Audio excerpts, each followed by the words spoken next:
There we go. All right. And I would like to call to order the November 9th, 2015 Lake Washington School District Board of Directors meeting. All board members are present and accounted for. And entertain a motion to approve the agenda. So moved. Oh, got Second. Diane, you can choose whichever voice that you want that got in there first. All those in favor, please say aye. Aye. Any opposed? Okay, our agenda is approved. We will now go on to the host school for tonight. I'm losing my voice. Great. Well, we are very pleased to have Smith Elementary here this evening as our host school. So welcome, Jamie. Jamie Warner's the principal at Samantha Smith. And Jamie, we have the presentation on our screens here. So as soon as it, okay, we're good there. Diane, are you going to put it there too? Okay, welcome, Jamie. Hi. All right, make sure this thing works.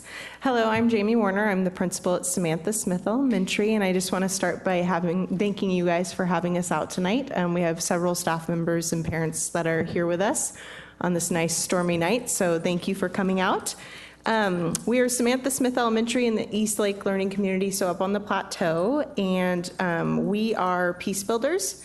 And so the reason why we are peace builders is we're named after Samantha Smith, who was a childhood peace ambassador. She actually, during the Cold War time, had wrote to the Soviet Union about keeping peace. And so naturally, after the school was named that, we became peace builders. And we're also the home of the Dolphins. And so if you look around, we have wonderful kids, as you can see, who are also great artists. They helped us decorate this boardroom. And we had a lot of parents that came down and helped because their principal is also expecting her second baby, and I need lots of help these days. So anyway, it was a fun time doing that. So when I first was asked to do this, I decided that we need to have student voice in the presentation, and it's later at night, and students are home having dinner and doing homework. So what I did was called a couple of kids in and said, can you just tell me in your own words what makes Samantha Smith great? And so it was really the only prompt that I gave them. And so I just want to play this so you can hear what makes us great in their words. I like Samantha Smith because it's bully-free and the teachers always help you learn and are very cheerful. And outside, if you don't have any friends at recess, you can always make a friend by just asking and they'll let you play. I like Smith because there are so many nice and funny peace builders at Samantha Smith, including all my friends. The teachers are really nice and kind too. This is my 5th year at Samantha Smith, and I've gone here since kindergarten. And my favorite thing is the Peace Builder Promise because you have friends and nobody is mean to you. And I just love Samantha Smith. At Samantha Smith, we are peace builders. That means we praise each other. At Samantha Smith Elementary, the first thing I like about it is that we have peace builders. And the second thing I like is about class parties. Today's my Halloween party. So to be fair, the day that I filmed this, it was the Harvest Party Halloween party day. So they were pretty excited about that piece. But it was fun to see when I had asked the kids what their favorite part was, that they all said something about peace builders, because that to me shows that it's very important to them as well. So we have a wonderful staff at Samantha Smith as well, and I'm not just saying that. They really are the most genuine, passionate, caring people. They work so hard. Up on the left, you'll see our classified team, and on the right side is our certified team. There's only one administrator in the building, that would be myself. There's 41 certificated staff and 15 classified staff. They work so hard every single day for all of our students. It's really incredible and very inspiring as the leader. So our vision and our vision at Samantha Smith is success, care, and respect for all learners. And I'll talk about the all learners throughout the presentation. But our mission, all students will have the knowledge, life skills, and attitudes to be successful now and in the future as adult members of the Samantha Smith learning community. We accept the charge to do everything in our power to ensure that students will be taught, cared for, and respected each and every day by school staff, parents, and the community. And this is our patrol, safety patrol this year, who will hopefully be on Tracy's little traffic buddies soon. But just showing, students working together for that whole success, care, and respect for all learners. So one way that we accomplish our vision care and respect for all learners is by teaching peace builders. And so every year we go over this with the students, and we teach kids to praise each other, to give up giving put downs, seeking wise people, noticing hurts, righting wrongs, helping others. And students, the praise note is on the right there. Students are recognized for doing the right thing throughout the month, and then every month I go into the lunchroom and I celebrate students who have got praise notes and why they got praise notes to reinforce that culture. And then one student is selected to have lunch with the principal. I still can't figure out why they love having lunch with me. Probably it's the milkshakes, but I love it. It's the best time of my entire month because I get to sit and chat with kids and just celebrate just being awesome at Smith. So a little bit about our student population. This is my 5th year at Smith, and since I've been there, it's changed quite a bit. Every year we're seeing more and more students from all over the world coming, and it's just because schools in Lake Washington are seeing a lot more students coming from all over the world due to Microsoft and Amazon and so on. Right now we have 614 kids, and as you'll see in slides to come, that we have a lot of kids who are high achieving, but we've got the whole gamut of kids. So we've also got kids who have special needs. About 5.7% of our kids have that. We've got free and reduced lunch, 2.7%. But I would say looking at this is kind of a quick snapshot, but really it doesn't show the great diversity that we have at Smith, and it's really important to me because I think it's the best part of our school. One of the things at Smith that we have, we're also a host to the Highly Capable, or QUEST program, one of them. That's about 5 classes of 2, 3, and 4, 5. About 107 of the 614 kids we have are our QUEST kids, but we're also lucky enough to be the homeschool host for the K-1 Highly Capable. So that program came in to start last year, and one of our very own teachers stepped up to help lead that program, and so their main office is at our school.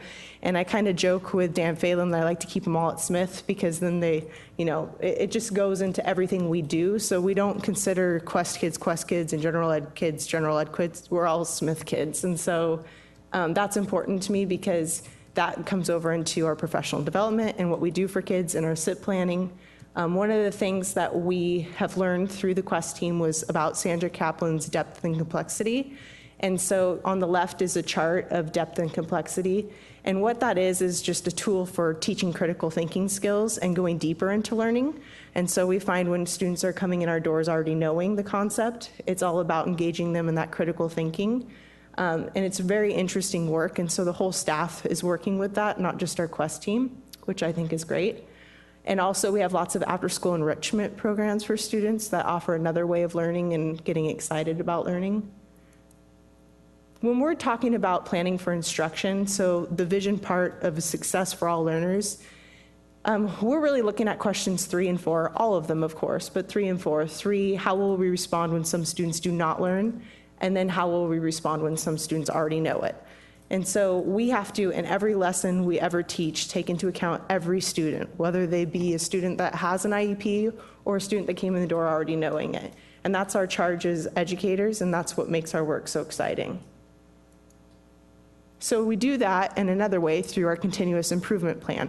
You probably have heard of that before as the SIP. So one way we set goals is with a perception goal. Every year the staff takes a survey, and so from that survey we choose as a staff what goals we're going to focus on, what areas. We also set goals as learning teams or grade level teams called PCCs, or professional community and collaboration. They look at the data of the students sitting in their seats and they figure out what areas we need to be working on with those kids and then set growth goals around those areas. And another thing that we do at Smith, but really I have to give credit to my team, which is the East Lake Learning Community principals.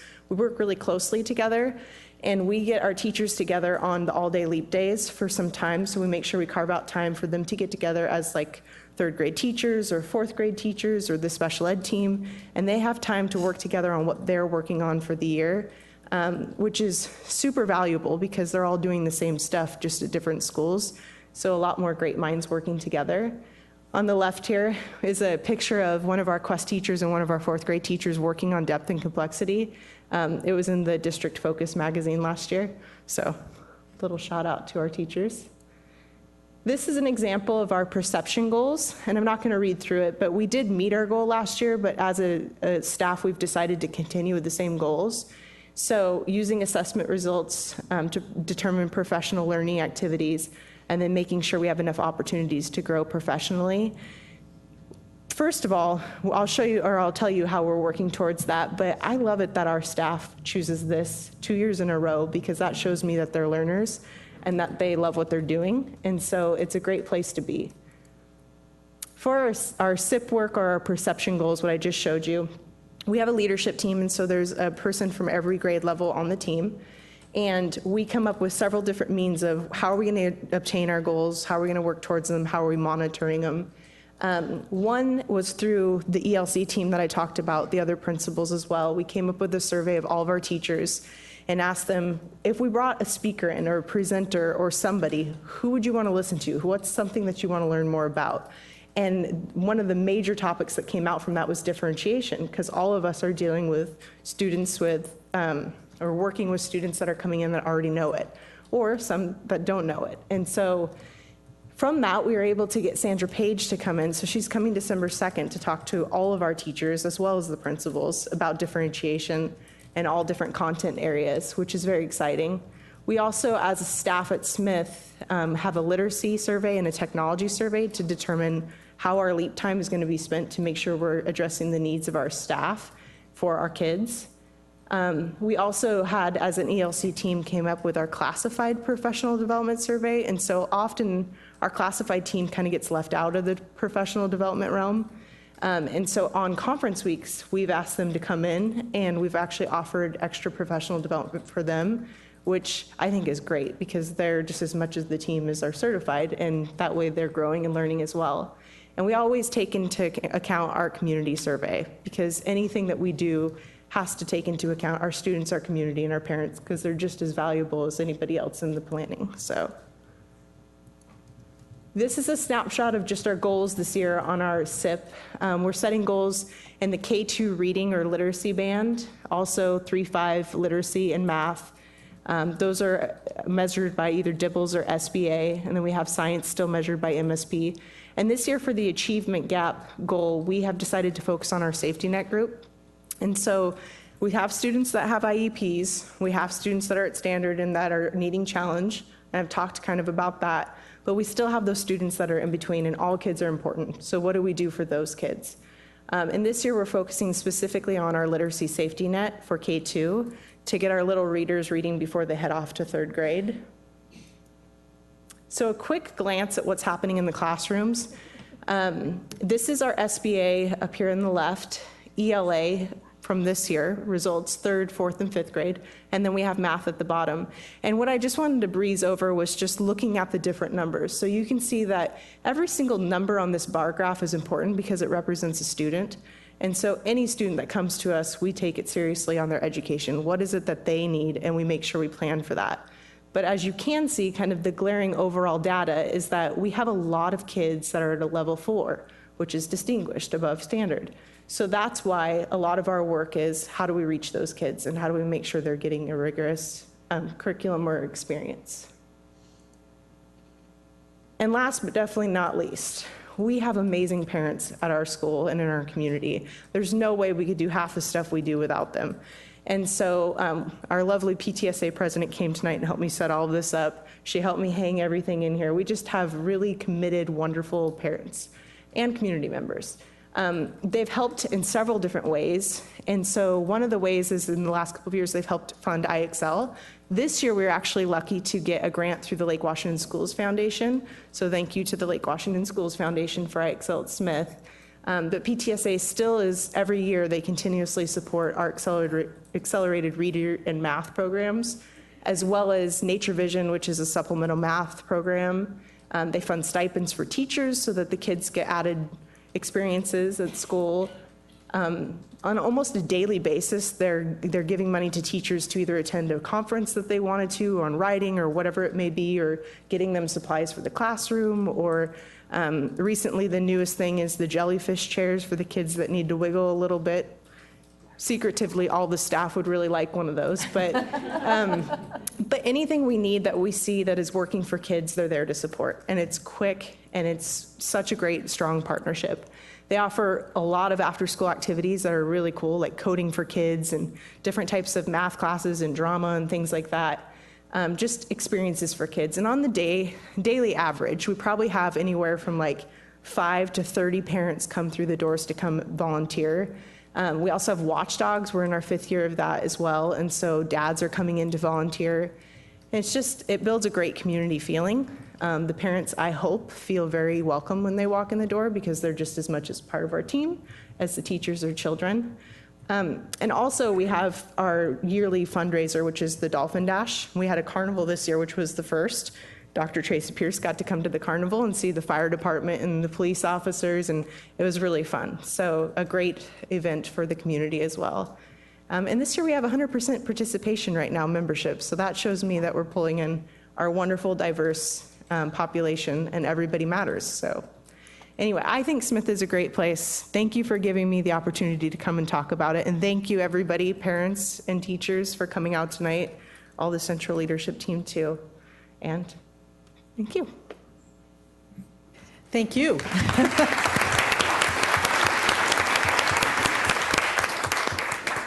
Thank you for your presentation. I know you have a number of staff members in the front here. Thank you all for coming on a busy evening.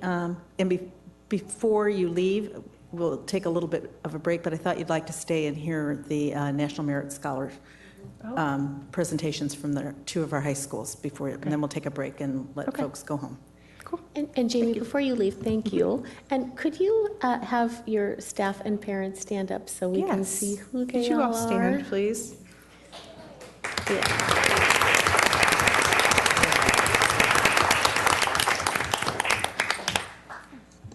Wonderful. Thanks. Thank you. And now we'll move to our recognition portion, which is always the fun time when we get to recognize our students for their hard work and their recognition.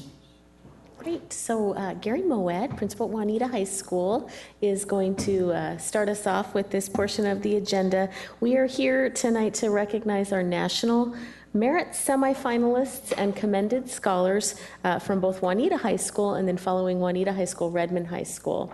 So it's always fun when we have an elementary host school and then recognition of senior high students so we can see how all the good work that happened in elementary is paying off and continuing in high school. So welcome, Gary.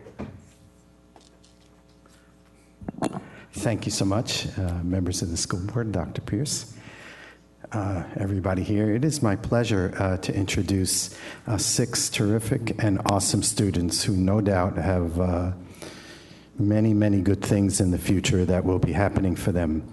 The recognition they received tonight is the result of a lot of hard work, a lot of family support, and great work by our faculty, and says great things about our school culture as well. So I'd like to call up 6 students who are being recognized as part of the National Merit Scholarship Program. And the students represent the top 1 to 3% of scores in the nation. About 1.5 million students each year take the PSAT, and the students being recognized are in the top 50,000, anywhere from 1 to 3%. So would the following students please come up? I think we have 5 out of 6. Diego Alvarez, you can just come and stand in front here. And I'll call your classmates simultaneously.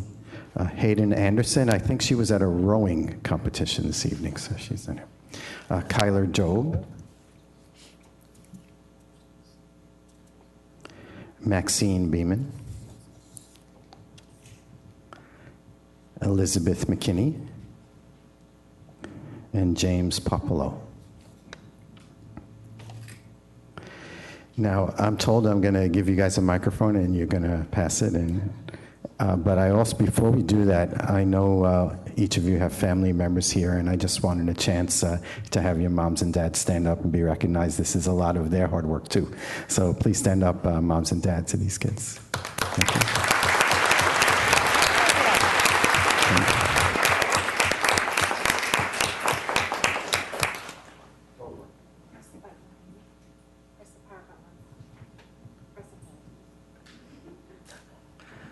press and hold?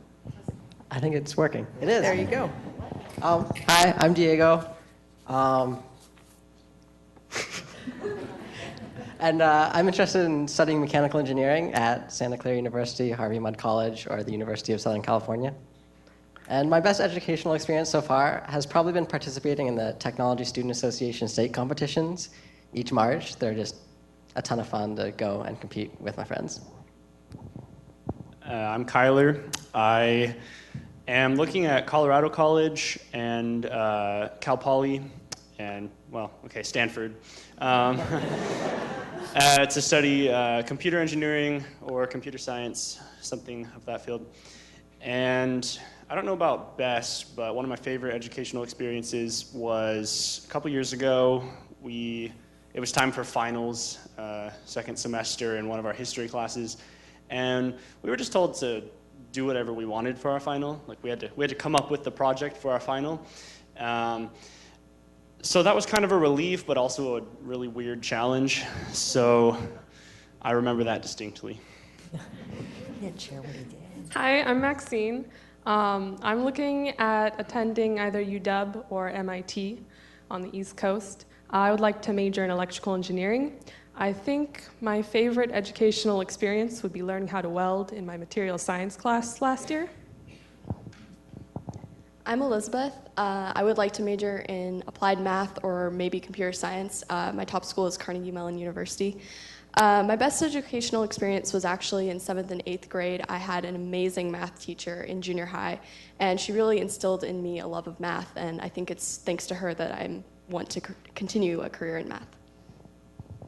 I'm Jim Popolo. I am looking at studying mechanical engineering or computer science and business, and so, of course, it'd be great to go to Stanford, but I'm looking at Cal Poly 2 and some UC schools and the UW. And I'd have to say probably one of the best educational experiences I've had is participating in DECA and going to area and state competition and kind of gaining experience in the business world.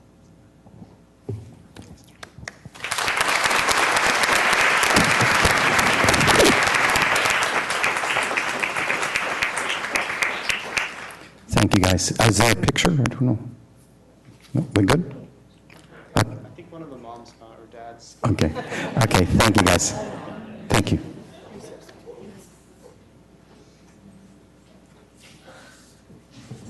Thank you, Gary. Okay, I'm also pleased to welcome Principal Jane Todd. Jane is principal at Redmond High School, and she is here this evening to present the scholars from Redmond High School. Thank you. I'm just going to add a little bit of a few pieces of information to what Mr. Moe had said.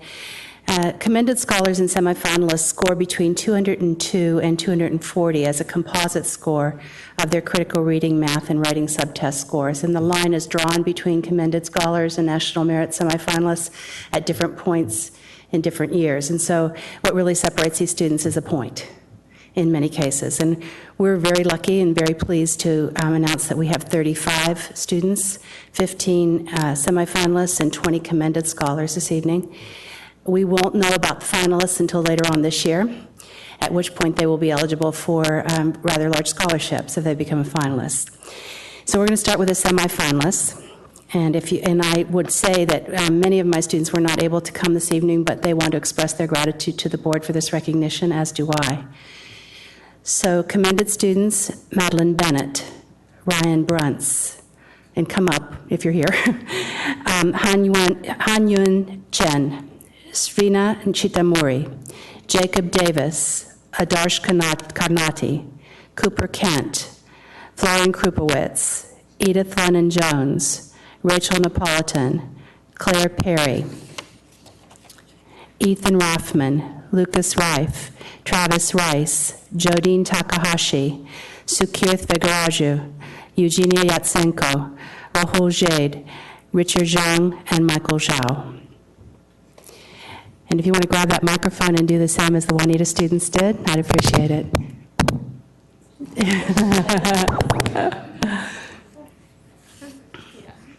I'm Dee Dee Lennon Jones. I'm hoping to attend the College of William and Mary and possibly major in computer science.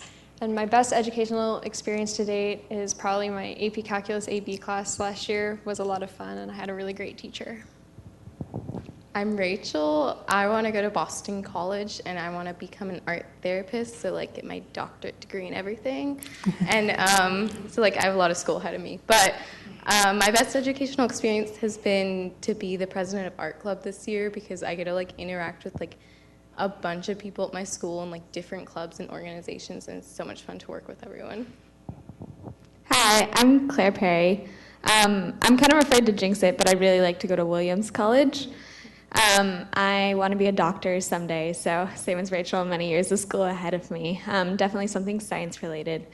I'd have to say my favorite educational experience so far has been working on the newspaper. I've been doing that for years and years. I'm sure some of you have gotten annoyed by my constant emails, but it's been a really great experience. We have a great staff of writers. I'm Jody Takahashi. I want to study biology or possibly go to like med school, and so I'd want to go to Boston University or maybe Johns Hopkins somehow. And my favorite educational experience was probably last year in anatomy and physiology, where we kind of got to do a lot of hands-on stuff to kind of make textbook knowledge like more real life. My name is Lucas Rife. I want to study graphic design at Parsons School of Design in New York, and my favorite educational experience has probably been the pre-college program at the School of the Art Institute of Chicago. Thanks. Thank you very much.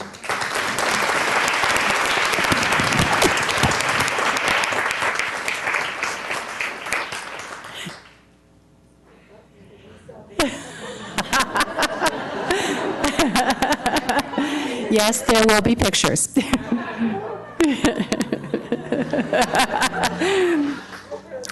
And now I'd like to announce the semifinalists. Philip Dietz, Gil Godet, Janet Glee, Jessie Liu, Stephen Liu, William Mays, Eugene Moon, Aditya Murali, Priya Nakaran, Anurag Polisetti, Dagny Saffron, Mayuka Vadari, Kyung-Young Yu, Cha Young Yoon, and Aaron Zhang.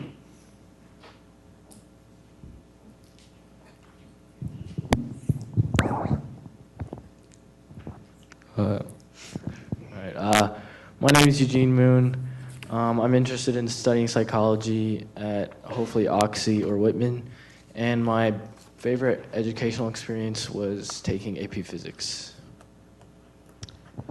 I'm Will Mays. I'm interested in studying area studies or economics at the University of Washington or Lewis and Clark College, and I think that my best educational experience is probably the global health course that I'm lucky enough to be in this year, the block at Redmond High School, where I've been able to learn a lot about both how different diseases affect people all over the world and how they work on the science end as well, and medicines that treat them.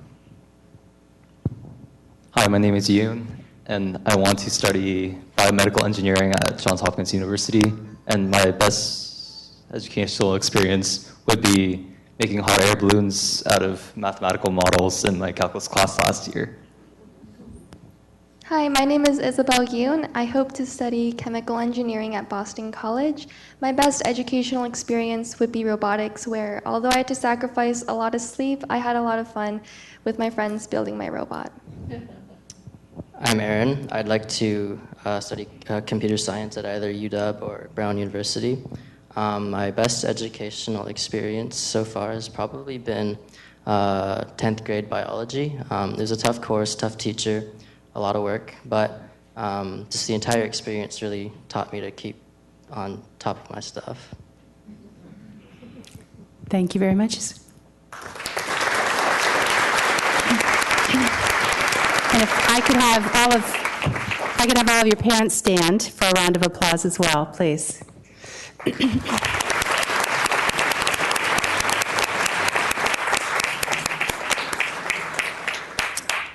Thank you. And again, we are very grateful for this recognition and this honor. And I want to thank all of you for coming this evening. I know it's busy time and busy schedules, and so we appreciate your being here so we could recognize you and congratulate all of you for your achievement, and wish you very much success in your future endeavors. So best of luck. And again, thank you. What I'd like to do is, I know some of you probably would like to go home and maybe do some homework or go to bed early or things like that, and staff probably get ready for tomorrow. So we're going to take a 3-minute break here and let everybody have that opportunity. But if you would like to stay, we would love to have you join us. We'll resume our meeting. I'm going to call our meeting back to order, and our next order of business would be public comment. And I don't have anybody signed up at the moment to speak. If you didn't have a chance to sign in and wanted to speak to the board, would you indicate that now, please? Nobody's running up here. Okay. I think these are just running to their seats. So I will then move to our consent agenda and entertain a motion to approve. So moved. Motion to approve the consent agenda. Need a second? Second. Okay, all in favor? Oh, no. Tracy, poll the board. I can say those words. Chris? Aye. Nancy? Yes. Jackie? Yes. Mark? Yes. Siri? Yes. Okay, and we have some donations on tab 4. Quite a few. We have Very quite generous. a few donations. Another generous month. Absolutely. Tonight we have $139,349 worth of donations. Here we go. $2,190 from the Lake Washington Schools Foundation to Juanita Elementary to provide stipends for Reaching for Success program. $2,400 from the Lake Washington Schools Foundation to Mann Elementary to purchase Renaissance Learning subscription, that's accelerated math, accelerated reading. $4,376 from the Elizabeth Blackwell PTSA to Blackwell Elementary to provide stipends for running club and basketball club. $5,153 from the Horace Mann Elementary PTSA to Mann Elementary to purchase an IXL math license renewal and licenses for accelerated math and reading. $12,932 from the Margaret Mead Elementary PTSA to Mead Elementary to also purchase subscription renewals for accelerated math and reading, to support their reading program, for IXL math and Dreambox learning, and to provide a stipend for safety enrichment. $5,000 from the Redmond Elementary PTSA to Redmond Elementary to support field trips. $5,765 from the Norman Rockwell PTSA to Rockwell Elementary to provide stipends for choir, outdoor education, and student council.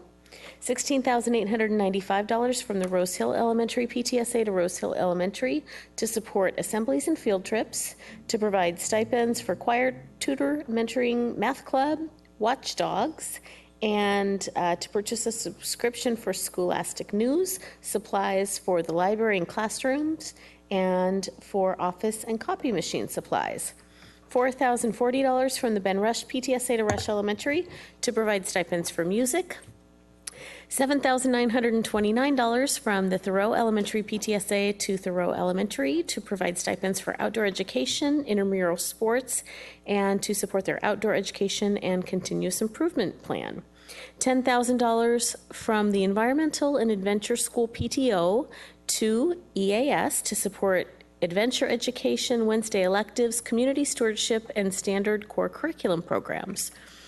$17,045 from the North Star Parent Fund to North Star Middle School to provide stipends for after-school activities, including meetings and dances, community building, yearbook, music, fundraising, and field trips, and to purchase classroom supplies. $2,738 from the Stella Scola PTO to Stella Scola Middle to provide stipend for extracurricular enrichment. $1,470 from the Eastlake High School Volleyball Booster Club to Eastlake High School to provide compensation for summer camp. $2,230 from the Eastlake Women's Basketball Boosters, I believe, to Eastlake High School to provide compensation for summer camp. $1,393 from, I believe it's the Leosi K. Nelson to International Community School to purchase a memorial bench. $7,858 from the Redmond High School PTSA to Redmond High School to purchase microscopes, books, and cooking equipment. And finally, $29,936 from the Tesla STEM PTSA to Tesla STEM to purchase equipment for environmental science, periodicals for language arts, casters for tables, tools for engineering, inkjet printer and supplies, to support a fingerprinting internship, science and engineering fair, 3D printing training, environmental engineering fieldwork and supplies, CPR, Shakespeare in-school residency, Saturday community outreach, student college counseling, and an advanced physics lab. So many generous donations tonight from all different sources, totaling $139,349. So thank you. Thank you again to our PTAs and booster clubs and individuals in the community. And as we say often, without all these additional resources for schools, they wouldn't be able to do a lot of these things that they're able to do and have the extra equipment. So it's very much appreciated. So now to non-consent agenda. In our long-awaited, not really long-awaited, long-working committee's report. I'm sure for them it's been a long-awaited to come to this point. Right.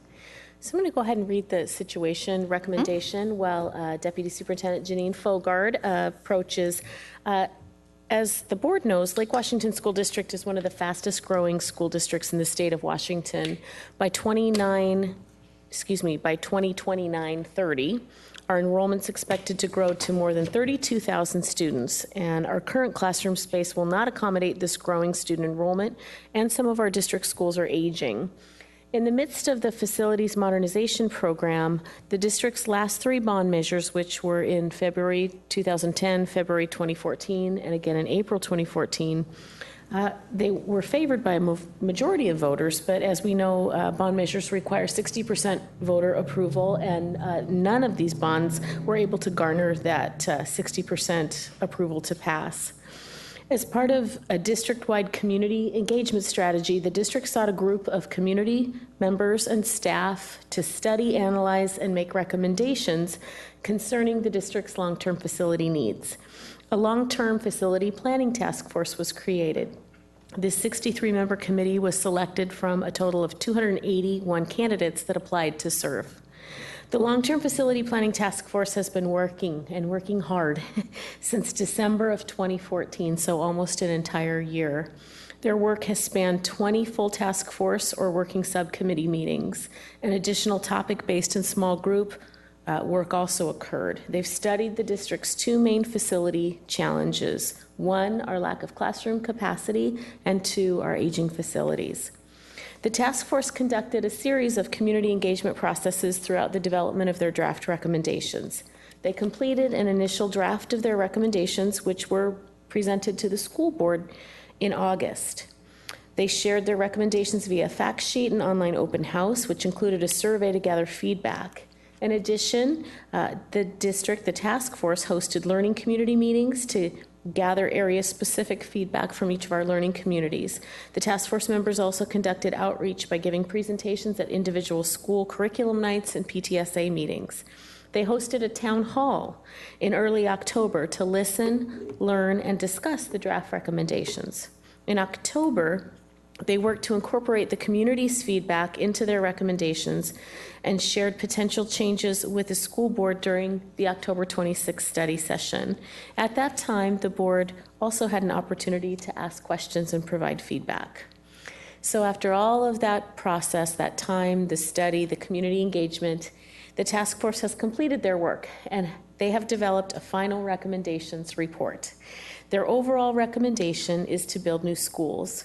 In addition, they've developed specific recommendations for when we plan, when we build, if we can't build enough or fast enough, if we can't build at all, and for ongoing community engagement and coordination. So I'm so pleased to welcome Janine, who will be introducing task force members and turning it over to them to present their final recommendation to the board. Thank you very much. It is truly my privilege to be here before you tonight with the task force final recommendation. As Tracy shared, they have done yeoman's work over the last 11 months. And just hours and hours of time, not only in those meetings, but in reading materials and reviewing and giving feedback. We have a number of those folks here tonight, and I would like to recognize those who were able to make it here tonight. So if you were on the task force, would you please stand up and be recognized?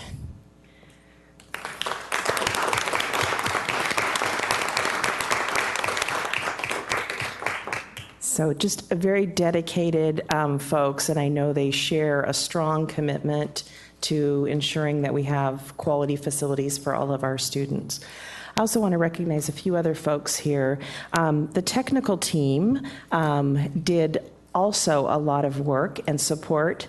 They helped me produce materials and gather facts and data that we shared with the task force. So technical team members, would you please stand up? So Catherine Reif, our communications director, Barbara Posthumous, and Forrest Miller were all instrumental in making this process happen. I would also like to thank our partners from Enviro Issues. We have two of those folks here tonight. They would stand, please. We had one other member, Nathan Yale, and Penny Maybe, and Penny was our neutral facilitator, and they were so helpful in this process. They really pushed us, they kept us on track, they helped us organize information, get all the communications out, make the online open house work. They were just so instrumental in making the whole thing work. So we really appreciate all your efforts. It was great working with you. I would also like to thank the community members who participated. We had many community members who came to our meetings and just listened. We had members that participated in the town halls that we had. Lots of people that participated in the online open house came to the learning community meetings, the task force meetings, attended at PTSA meetings when task force members presented. So just they put up with all the emails from me throughout the process, trying to ask them to make sure that they gave their feedback. So I really just appreciate the community members and their interest in this process. I would like to introduce P.S. Riley, who is going to give the recommendations for the task force, and she is going to share with you an overview of the process and community engagement efforts, the recommendations, both the full recommendations, some about the community feedback, and then just a little highlight of what has changed since the draft recommendations were developed, and then I will talk about next steps.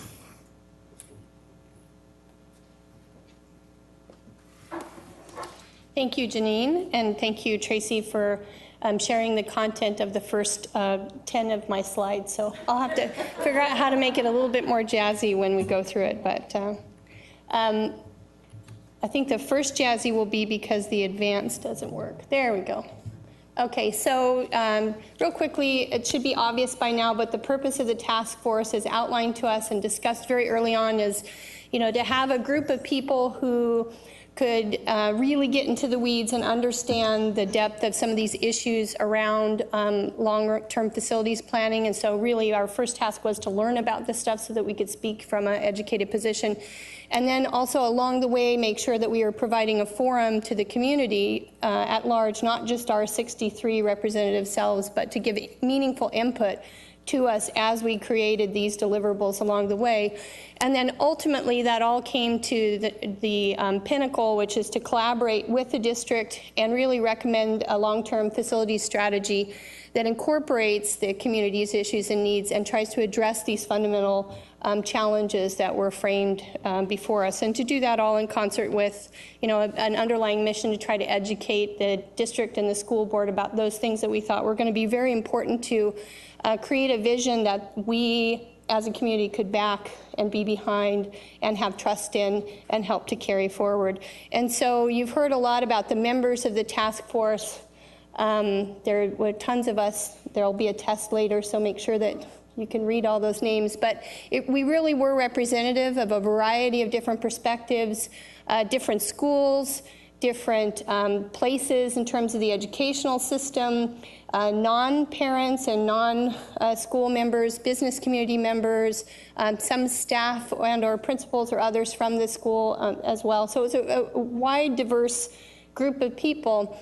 And as a consequence, we didn't always agree universally on everything that came up. And that was probably where a lot of the commitment came from community members, because there were many times where we had to make sure that we pushed past and really worked through issues that made some of us more or less excited or uncomfortable or other things. And that's where that neutral facilitation that was mentioned earlier was quite helpful. Even though I think both Penny and myself will have a callus here for a little while as we finish out the process. But that was very helpful in terms of keeping the puppies on the blanket, as it were, when we would get very enthusiastic about one issue or another. But I'm mentioning that because this is a group of people who really did put in the energy and the time to try to understand things, and really did put the energy into trying to come to not consensus, but enough critical mass around issues that we felt like these were the meaningful things to make sure that we addressed. And as you'll see as we go through here, we got a lot of things right, in the sense that a lot of the places where we came to conclusions, as it turned out, if you look at the community feedback, were very similar to the nature of the distribution of those opinions around those issues in the community as well. So a lot of commitment on the part of the task force members, but mostly because we were taking this serious. It's a meaningful problem. We committed to doing that. And so these were the challenges that we addressed. You know, lack of classroom capacity, what's our need, what's the shortfall, how could it be met? Also, the aging facilities is the other arm of that particular problem, really understanding better the building conditions, and then whether or not those buildings meet educational needs. And along the way, then we addressed the facility needs, enrollment and capacity, different strategies that we could use to address those needs, both capital and non-capital. Within the capital model, approaches the district used to design, siting, and construction, really understanding costs and funding and where some of the triggers and things were that we could address around those. So we spent a lot of time on a lot of these issues, both within those meetings, as well as spending time outside the meetings in some cases, digging down deeper into some of these issues in particular. The two that have already been mentioned, but given that this is sort of our last gasp to talk about this, it's worth going through, is this lack of classroom capacity. Tracy mentioned where we'd be in the 29-30 school year. You know, there's another 6,800 kids we'll have to find spaces for. But if you look at this, even right around the corner, you can see where right now our current permanent building capacity, you try saying that really fast, but that capacity is already not meeting the enrollment requirements right now, and that gap right now is being met by portable capacity. And that's in part the temporary strategy that one of those strategies the district has to use to figure out how to house kids in the absence of capital projects that were originally planned to be in play before the failed bond measures. But you can see that even as close as 1920, even our existing portable capacity, we're starting to create problems in terms of being able to meet that gap. And this is not a new chart. In fact, if you look out, you know, if you went backwards 10 years or 20 years, you'd see this kind of discrepancy between enrollment and capacity. We've been here before. Some of us are in new schools as a consequence of the rise to meet that challenge. So we're not facing a new problem. We just have to figure out how to find the solution that's going to work for the community with where we're at right now. And in addition to capacity, we've got an aging facilities issue. We've got a number of facilities that have building condition issues, age, creating those problems. They're being assessed as fair or poor, or have been around long enough that they're actually eligible for construction funding. And in many cases, they don't meet our current building specifications that we've identified as a school district for the EdSpec that we expect buildings to support in terms of that environment. And as a consequence, some of you are in aging facilities, and you probably experience this firsthand. It can be acoustic issues, it can be safety concerns, it can be health or performance-related issues. So we know as a community that we've got some buildings that have been around a long time and probably need to be put out to pasture, or whatever the building equivalent of that is. So part of what we had to do then is to figure out how we were going to sort through all of this. And one of the first exercises we went through that was important as a foundation for us to be able to go back to and check when we got into conflict, to be able to use that as a tool, was to figure out what our values were and what we were using to approach this. We wanted a long-term facilities plan that efficiently, effectively, and equitably addressed the growth requirements and maximize the educational outcomes with minimal impacts to families. So, a lot of things that are being kept in balance in that statement. And it really came down to supporting families and community without putting undue burden on them, being effective, efficient, and good long-term stewards of money, space, and resources to achieve the best educational outcomes for students, provide equity, i.e. appropriate facilities for all students across the district, provide a safe school environment, and provide flexible facilities that support innovation. So these were the things that we were trying to keep in mind as we went through and looked at all sorts of issues related to planning or design or siting or specific projects, et cetera. And this was important to us, and there was some very positive feedback from the community that we were approaching this from the right framework and perspective. So speaking of the community, it's harder to tell from the size of this graph, but this sort of represents on a graphic level the kind of process that we went through with a whole number of iterations where we as a task force and or subgroups would sort some things out. We'd continue to put those out for feedback from the community, incorporate some of that feedback into subsequent discussions, and keep moving that along. And so it was mentioned earlier that there was a lot of feedback. I'm not going to go into detail on this, but there were many different times that each of those pieces was taken back out to the community through online tools and surveys, et cetera. And then there were a number of in-person things that Tracy's already mentioned. And so there was a lot of opportunity for the community to provide feedback, and they absolutely provided feedback. And we were committed to trying to hear that and incorporate that wherever it made sense and wherever we could, and wherever it was important for that to provide influence or nuance to what we had come up with as part of our draft recommendations and those interim deliverables along the way. And there are several of us on the task force who read every single comment that was put in those surveys. There's even one very committed person on the task force who actually coded and organized every single comment that was provided by the district or by the community. This is in addition to the Enviro Issues folks, who I know did their own legwork on that. So I just want to make sure the community understands you were heard. Now, just like in the task force, it doesn't mean that every comment made it to the final recommendations, and there are many of us in the task force who wish that every one of our comments would have been there too, but we really did try to stay true to those values and the challenges and come up with what we thought were the most reasoned personed approach to what is a very tough algebra problem. So let's get to what we came to as part of that recommendations. So first of all, we spent a lot of time, a bit of time looking at capital versus non-capital approaches to this. So is there a way to actually address those capacity issues in the midterm or long term without building new schools? And so we explored a number of non-capital solutions and determined that they did not actually provide enough capacity without having a pretty significant impact on the community and educational environment. So at the end of the day, they really weren't consistent with the values, and there wasn't a reasonable, logical way to actually address those capacity requirements and maintain the educational environment in a model that did not include building any new schools. And while I'm sure that we wish there was a way to do that without new schools, it just really was not feasible. And so we came to the conclusion that we did need to look at a capital model to approach this. And in fact, when that was taken out to the community, you can see that with the blues and the oranges there, that the community also agrees that with that recommendation to build new schools, and as a general critical mass of that community. There are certainly some folks who are neutral or disagree somewhat or strongly on that. So we came up with a lot more recommendations than just build new schools, which explains the year of discussions. And those can be roughly organized into, as what was already mentioned, when we plan, when we build, if you can't build enough, if we can't build at all, and also ongoing coordination and engagement.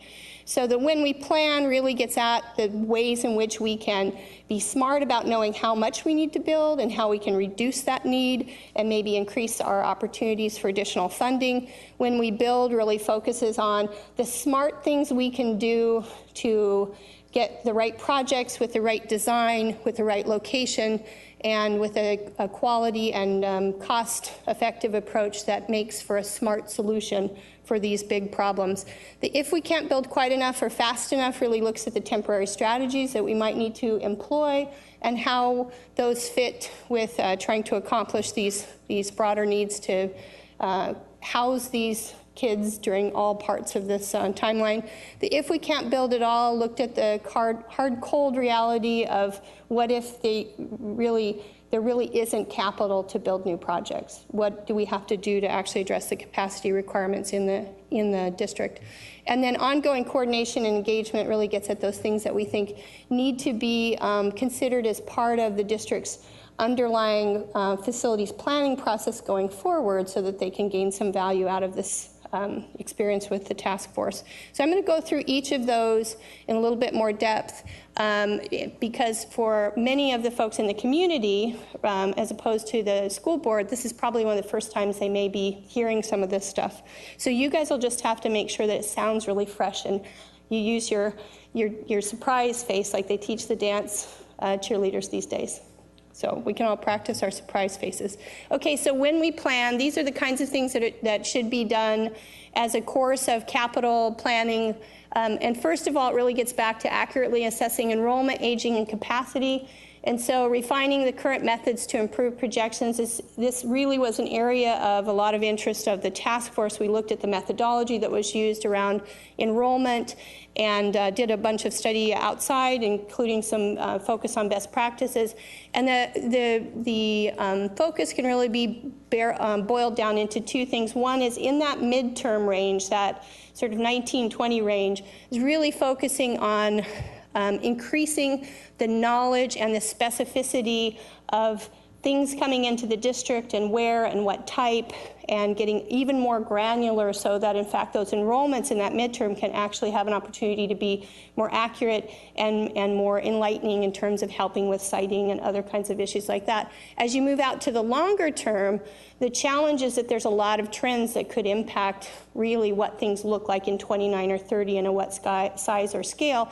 And so there the focus was on building scenarios so that in fact you could look at a couple different versions of how it might play out and what implications that had for capital planning. So there's a lot of good work that the district's already doing around enrollment planning. These were some very specific suggestions brought forward to help improve the expertise and the access to information the district has to deal with that very tough problem about how you get more accurate projections as you move out to the long range. We also focused a lot on developing approaches that create more insight into the use of space, including better regular audits of how space is being used and implications of that for long-range planning, and also stepping back and developing a methodology that we could use as a proxy to understand some of the resource program space needs so that as facilities are being planned out the longer term, that there's a more accurate representation of how much space is really required around those resource programs that can continue to be updated as we continue to learn more about how those programs are used. And one example of that is when we went through and did our own algebra for this go-round, we did remove the computer labs from the required capacity calculation because, in fact, if you look at the way in which space is used, those computer labs are not really being used or are no longer required in the traditional computer lab approach because of the move towards computers on carts and et cetera. So that's one specific example of the way in which maintaining a really strong audit and understanding of how the space is being used can actually affect some of that stuff, both for long-range planning and in real time. We also had a very strong decision very early on the part of the task force that had impact obviously rippling through was that portables were not an appropriate solution long term. So there are really good transitional things that can be done with portables, and the district is doing many of those. It's absolutely true that the new portables are definitely better than the older portables. And apparently now there's a type of building or structure called a modular, which we experience at North Star, which is, has a foundation and is not quite a portable. So we learned a lot about that, but at the end of the day, as a task force, we decided that it's not appropriate to think about portables as a long-range strategy. And therefore, then when you look at facilities planning, part of that should be to replace some of that capacity that's currently being met by portables. And just for those who don't have the direct experience with portables with your own students or weren't in a school where portables was used, the big concerns there have to do with climate control, weather exposure, the safety of portables and where they're located and the access points. So there's a number of issues around how well it supports those values that we talked about in the beginning and creates an educational environment and a safe environment. So a lot of these things, again, is really about understanding the processes that are being used to know where things are going. One of the last examples here is the existing building condition assessment methodology. We learned a lot about how aging buildings were assessed, and I think the district is doing a really good job with the systems and subsystems and the outside audit that's done on a regular basis. And our large suggestion there, which you'll hear as a theme later on, was really just to provide more transparency to the community and parents around the results, around some of that information. So the second big category in the when we plan is wherever possible, reduce some of the need for new schools. So some of this is really straightforward, probably not a lot of controversy. Adding classroom to existing schools where possible, so where that's both economically and otherwise feasible, and also some of the schools are designed with the capability of adding additions. We also looked at the benefit that could be had, and this will come up in the project examples, of moving preschools out of elementary schools. The district, by state mandate, offers preschool, and some folks obviously are in a position to leverage that. But the challenge is that those preschool classes also take up space for a partial day where that could be available at the elementary school. And in some cases, if you could pull the preschool and put them in another facility, you really could, across the district, if you added it all up, it's about the size of an elementary school altogether. So in some learning communities, this is not insignificant. It really does have a big impact. So we said that this is something that definitely needed to be explored if it could help stave off having to build new buildings. We also looked at the third topic, which is probably the most controversial, both within the task force as well as the feedback from the community, and this is the notion of double shifting at choice middle and high schools. And the premise there is that while there's some unattractive things for some folks about double shifting and the potential impact of having an early day or a late day, that by doing it for the choice programs, not only was it a significant impact to our algebra in terms of the number of schools required, it also had the potential to open up those very attractive, oversubscribed programs to a whole other set of parents and students. So we fully recognize that that may not be feasible, it may not be popular, there may not be enough people, it will have operational costs, et cetera, but it is something that because of the nature of the impact it could have, we thought should be explored. Like the task force, the community also, if you look at the feedback on that particular thing, it was very bifurcated. But surprisingly, there were a lot of people, just as many people about who were strongly in favor or strongly agreed or somewhat agreed as those who somewhat disagreed or strongly disagreed. So it is definitely a polarizing kind of issue, but it's definitely worth exploring. And I'm saying that as a parent of a middle schooler in a choice school who would be impacted by that and was not happy, but I do think from a logical basis it's good to explore. The last group of things was really about increasing funding options long term. Some of this is about really looking at school impact fees and whether they're set at an adequate level to address the impact of those developments. And whether we're collecting enough within the various municipalities to make sure that we're covering the costs of school requirements. A couple of these had to do with the school district the school board and legislative agenda, looking at trying to get some updates to the state's construction funding approach, and also looking at whether or not if we remove the sales tax from school construction, what amount of opportunity that freed up. So I guess that's in the state giveth and the state taketh away. So maybe we want the giveth without the taketh away part. So those are some legislative things that the district would need to address. We also suggested that they look at seeking private funding, including donation, naming rights. It may sound out of the box or preposterous, but it's actually been done in other communities. And so before we dismiss that, we have a number of really key organizations and key employers who have a vested interest in making sure that we have a strong school system. It might be worth starting the conversations with them to see where that could go. We also know, because of some of the work that's been done at the county level, there are some undevelopable parcels around the growth acts. There's also potentially some excess parcels that don't quite fit in with some of the plans.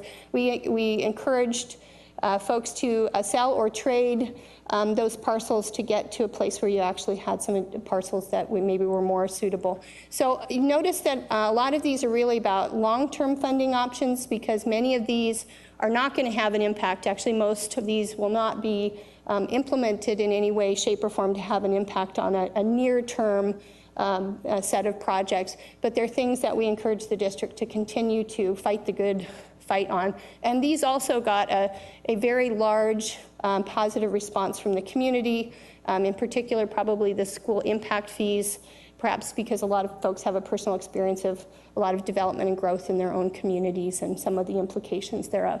So as a task force, and some of us having personal experience with this, we know this is not easy, but we also know it's not impossible. So, so that's the when we build, or so, excuse me, when we plan. The when we build, we biased our approach because of the really strong challenges right now with capacity. We looked at first those projects that meet the capacity needs and the educational goals in the learning community, and then we looked at aging projects and prioritize those, again, around those that would have a big impact on capacity. So we didn't look at trying to address every single project, assumed some limitations around resources and some forced prioritization, and that's really what drove some of the projects that you're going to see on our list. There was a lot of emphasis, both at the beginning, at the middle, and at the end, around quality design that reduces costs, and really focusing in on using some pre-design work that can actually help address and open up some ideas around design concepts. We talked even specifically in some of the conversations with the district and the school board about charrettes or other approaches that have been used successfully in terms of pre-work to try to find approaches to design of a particular project that address community issues and people can get more around readily. We also encourage the district to look at lean building practices and principles and pursue some best practices in other communities that are having success with buildings that accomplish the educational spec and also address cost effectiveness and some of the other things we were raised. We also talked specifically about some strategies around cost effective design that don't have impact or don't reduce quality, in part because one of the easiest ways to get the costs down is to either reduce the space per student, so reducing the square footage per student, or reducing the dollars per square foot space. And in some cases, that can really come at the expense of the quality of the building. So you end up with less durable construction, so the building doesn't last as long, or the walls are thinner, so there's acoustic issues, or other kinds of things that can occur. We said there are also a slew of design approaches that get at better quality and more cost effectiveness without that are more cost effective, that don't automatically reduce quality or increase operating costs. And so a couple of the task force members actually worked directly with the district to come up with a brainstorm of ideas that we then discussed as a group and included as examples, not as a fully inclusive list, but examples of the kinds of things that we're talking about. We also identified the fact that because a lot of the recommendations in our project list are choice school related, And that comes about, just a quick side note, because a traditional comprehensive school typically takes a large parcel of land. People have thrown around the 40-acre portion of land to provide comprehensive facilities. So the district, we learned some time ago, because of the lack of availability and the expense around finding and securing that large parcel of land, made some choices to go in the direction of creating smaller schools, smaller choice programs, and other ways to try to address some of the capacity requirements. As you'll see from some of our project recommendations as a whole, as a general rule, the task force actually agreed with this approach. There were a few dissenting voices, and those have been incorporated, and I'll mention those as we go along. But one of the things that will be important is that there are some folks who believe, and there's evidence that would suggest that that backs that perception that the way in which choice schools are built now as a standalone can be exclusionary to some folks with special needs. And so one of our recommendations had to do with the district exploring some of those ways to try to reduce those barriers, and through co-location or other kinds of things that actually enable those with special needs to have the potential to have more access to some of the choice programs. We also identified the fact that this already occurs, but because of some emphasis on the task force as well as the community, it's important that we state that the district needs to really evaluate the refurbishing versus rebuilding with schools to make sure that in each case we're making the best choice for that location, that site. So old doesn't necessarily mean tear down. Refurbish is not always the best option. That both of those options can be appropriate, and so that was important.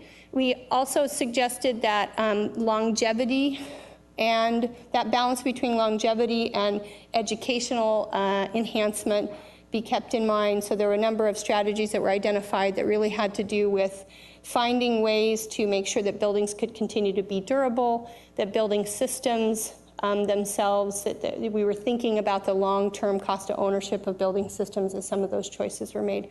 So a lot of that really got into the technical details or the philosophical details around the whole notion of design and construction, and there's a lot of tidbits in there.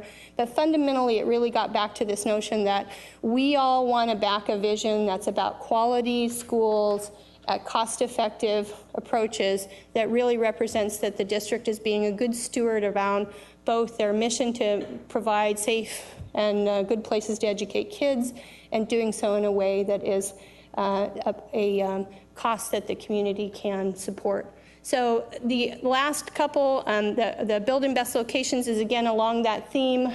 The existing methodology for school siting is already trying to take into consideration a number of these things, but we really want to make sure that we emphasize that the demographics, growth, and density really has to be explored. There's a number of examples where there's some opportunities for growth in certain areas, and because of implications around traffic or other kinds of things, it can create local challenges, and we heard a lot about that within the community feedback as well as on the task force. So really looking at that balance between demographics, growth, and density, local traffic, and other kinds of zoning and transportation, really kind of microcosm specific issues around the siting of the school, and then also trying to balance that with picking those sites that are the most ready to develop.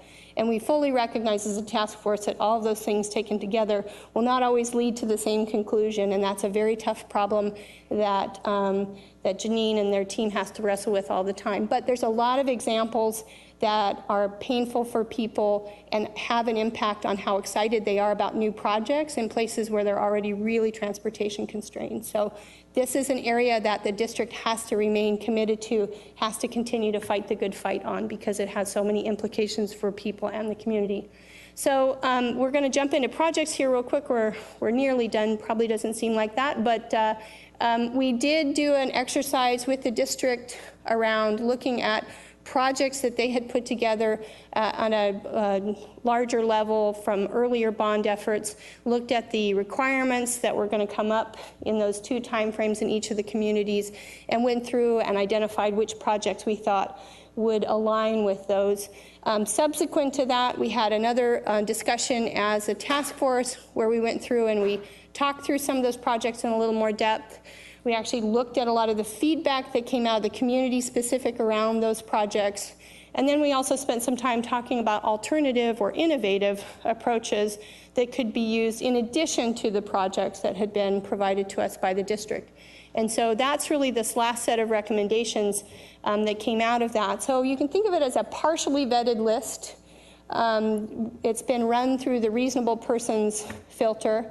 The devil's always so in the details, and so that's where we came up with some additional thoughts to the district about their process, which I'll touch on before we finish up. So really quickly on the project side, at the high school level, you can see as we go across the learning communities, the Juanita Learning Community, that school is the oldest one in the district. And so obviously it's one that needs to be remodeled or replaced. That would increase the capacity about 500 kids to 1,800. Juanita obviously was part of the early bond measure, and in that earlier vision, it was a much larger version of it that also included a choice school. This example really is keeping Juanita as an extension of what we say a standard or comprehensive high school, but adding another 500. So that 1,800 would get it to be on par with some of the other high schools. Specifically around the Juanita Learning Community, there was a lot of comments about trying to maintain the field house, potentially getting some additional theater resources, et cetera. Those comments were built into some of the recommendations as things that the district needed to consider as part of putting that project together. In the Lake Washington Learning Community, you can see that, in fact, there's even more growth at the high school level. By 29-30, there's a shortfall of about 846 students, about 571 right around the corner at 1920. So we looked at two projects there. One is there, even with the new school, there is the capacity to build additions onto the Lake Washington High School. So you could actually add another 500 and increase that capacity to about 1985. Then, which is coincidentally the year I graduated. So slight flashback there.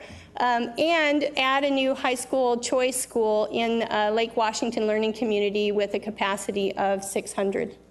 So both situations. Now, one of the things you'll notice is that if you add up 600 and 500, that's 1,100. But one thing to remember is that a choice school draws from across the district. And so that 600 capacity in the choice high school would actually alleviate some of the capacity requirements from across the district. In the Redmond Learning Community, you'll see that there's projects that span the Redmond and Eastlake, and that's in part because of the nature of the proximity of those two communities. In this case, because we're talking about a choice high school with a capacity of 600 sited in one of those two communities, which would draw a lot from those communities because of the geographic profile of those communities. So that would alleviate, you can see some of the capacity requirements where Redmond is projected to grow to 523 by 2930. And then both of them are going to add a little bit less than 200 folks by 2021. You'll also notice that's not a typo. Eastlake, while the shortfall right around the corner is 2021, is 176. By the time they get out to 2930 with the existing enrollment projection methodology, it looks like it will drop because of a number of demographic factors going on in that region. So that's where that capacity of a choice school could actually accommodate not only some of those issues in those two communities, but could also help alleviate across. The other project that was put on the table is an addition to Redmond High School, which would take that up 372 students, increase the size of that school to 2241.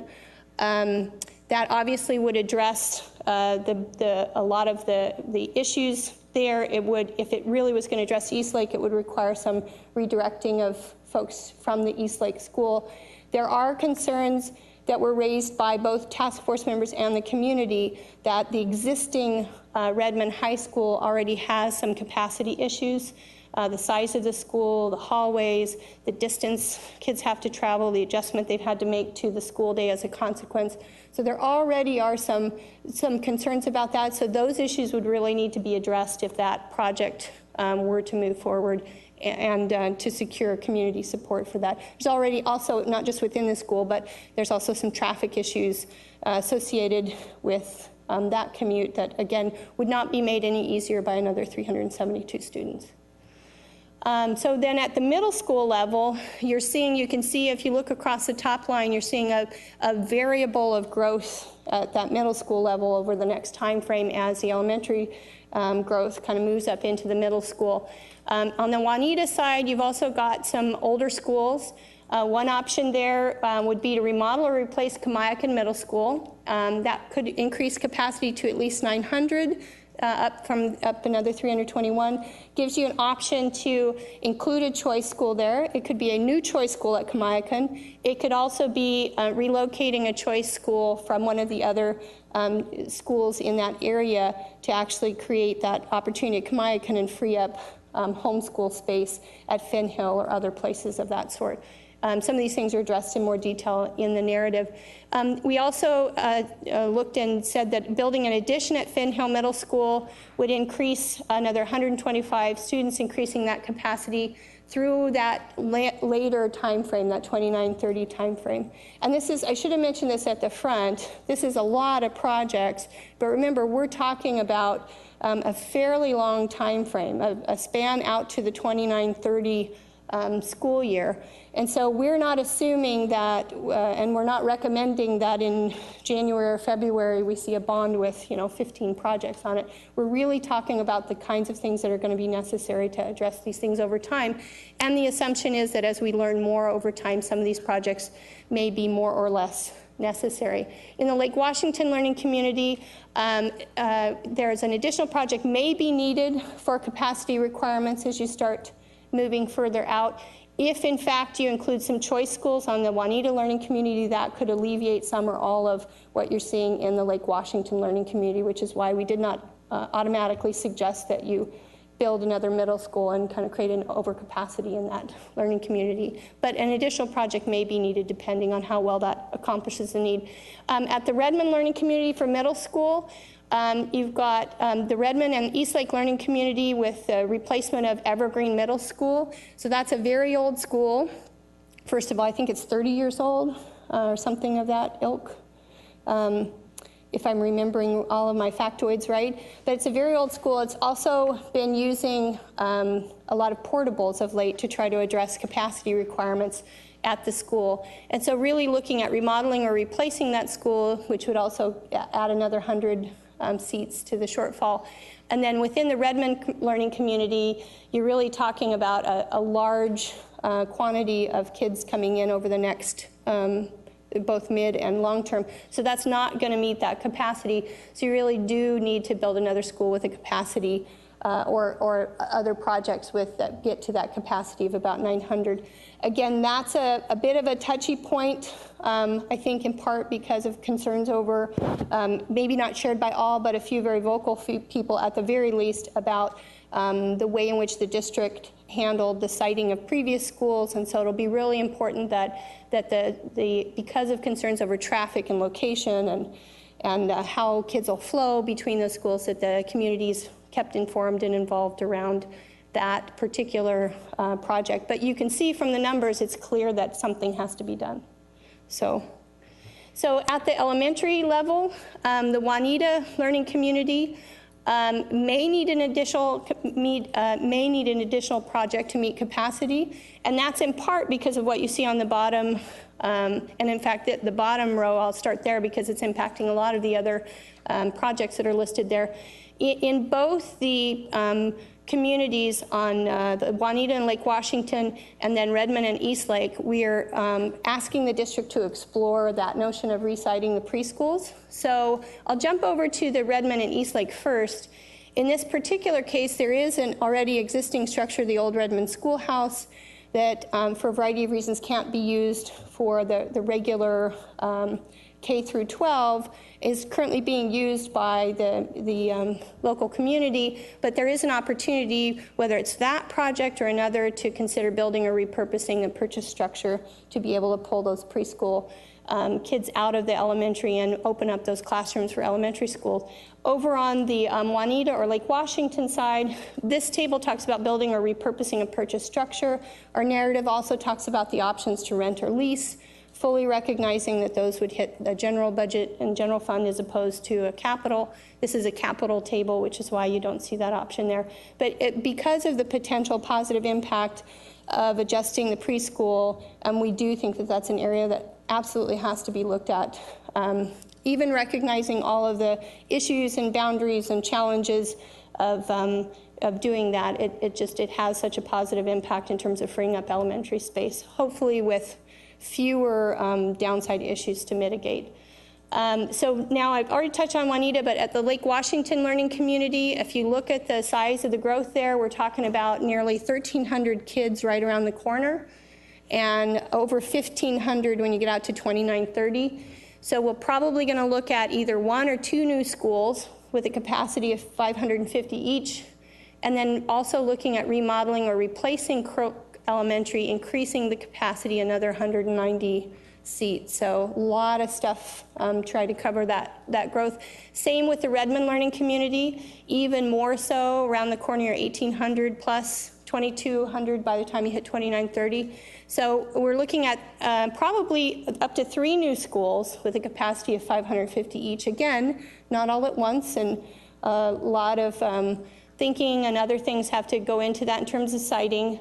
In addition to that, Explorer is a school that right now is housed completely in portables and older portables.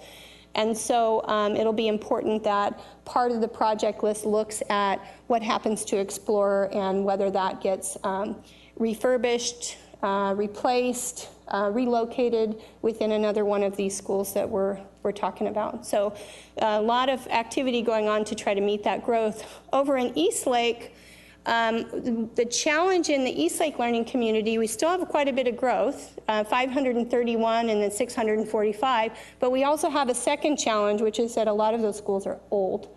And 2 of them are up, available. They're old enough that they're up for construction funding now. Another, I think, becomes eligible in 2016. So we punted on this one and said, district, you need to look at those schools and look at remodeling or replacing Mead, increasing it up to 158, another 158 students. So now it's about a similar comparable elementary school size to the other schools that are being suggested building.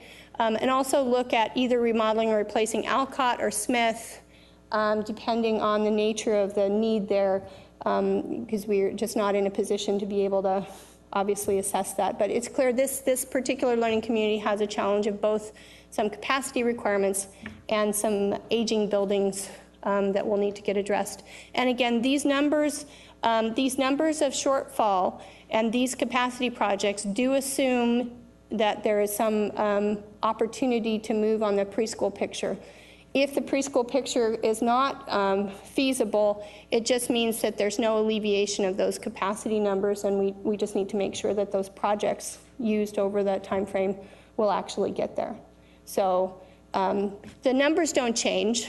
The projects don't necessarily change. It's just the degree of importance and how quickly they have to be brought on might be impacted.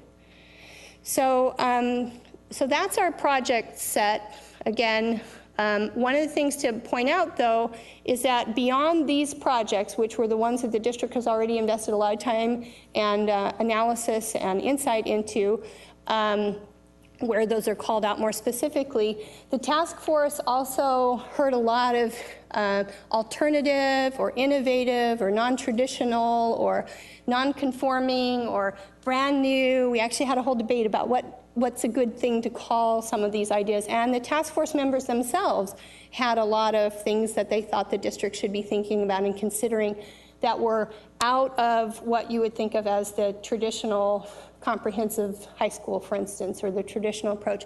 And so some of those things that we encourage the district to look at are detailed in more depth inside the project narrative and the recommendations.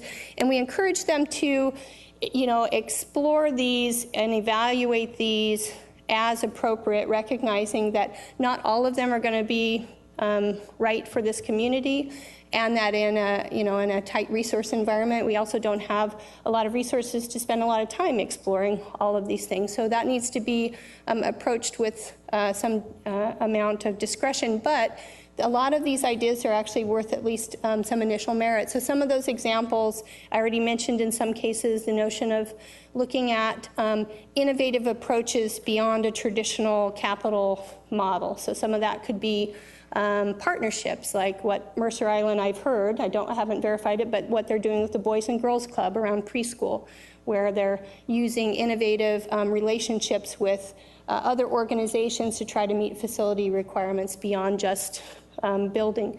In some cases, it can actually be specific projects. So some of the examples where we might have a lot of resistance to double shifting as a community-wide approach, there was some interest in looking at the possibility of a double shifted high school. Because of some thoughts that at that age, there may be a subset of folks for which those shifts, especially if you combine it with some online learning where you can shorten up the day, that there may be families who actually appreciate the chance to spend time together as a family, excuse me, because then they're all off working at the same time, or some kids at the high school level who might want a job during the day. So some of those things could be explored. We also had some ideas come up at the town hall, for instance. While multi-tracking may again be a challenge at a district-wide level, there was some interest raised in bits and pieces, including even at the PTSA discussions we were at, and some of our own task force that said it might be appropriate to look at a multi-track high school and look at what that looks like, because for some families that's actually an attractive way to manage the school schedule.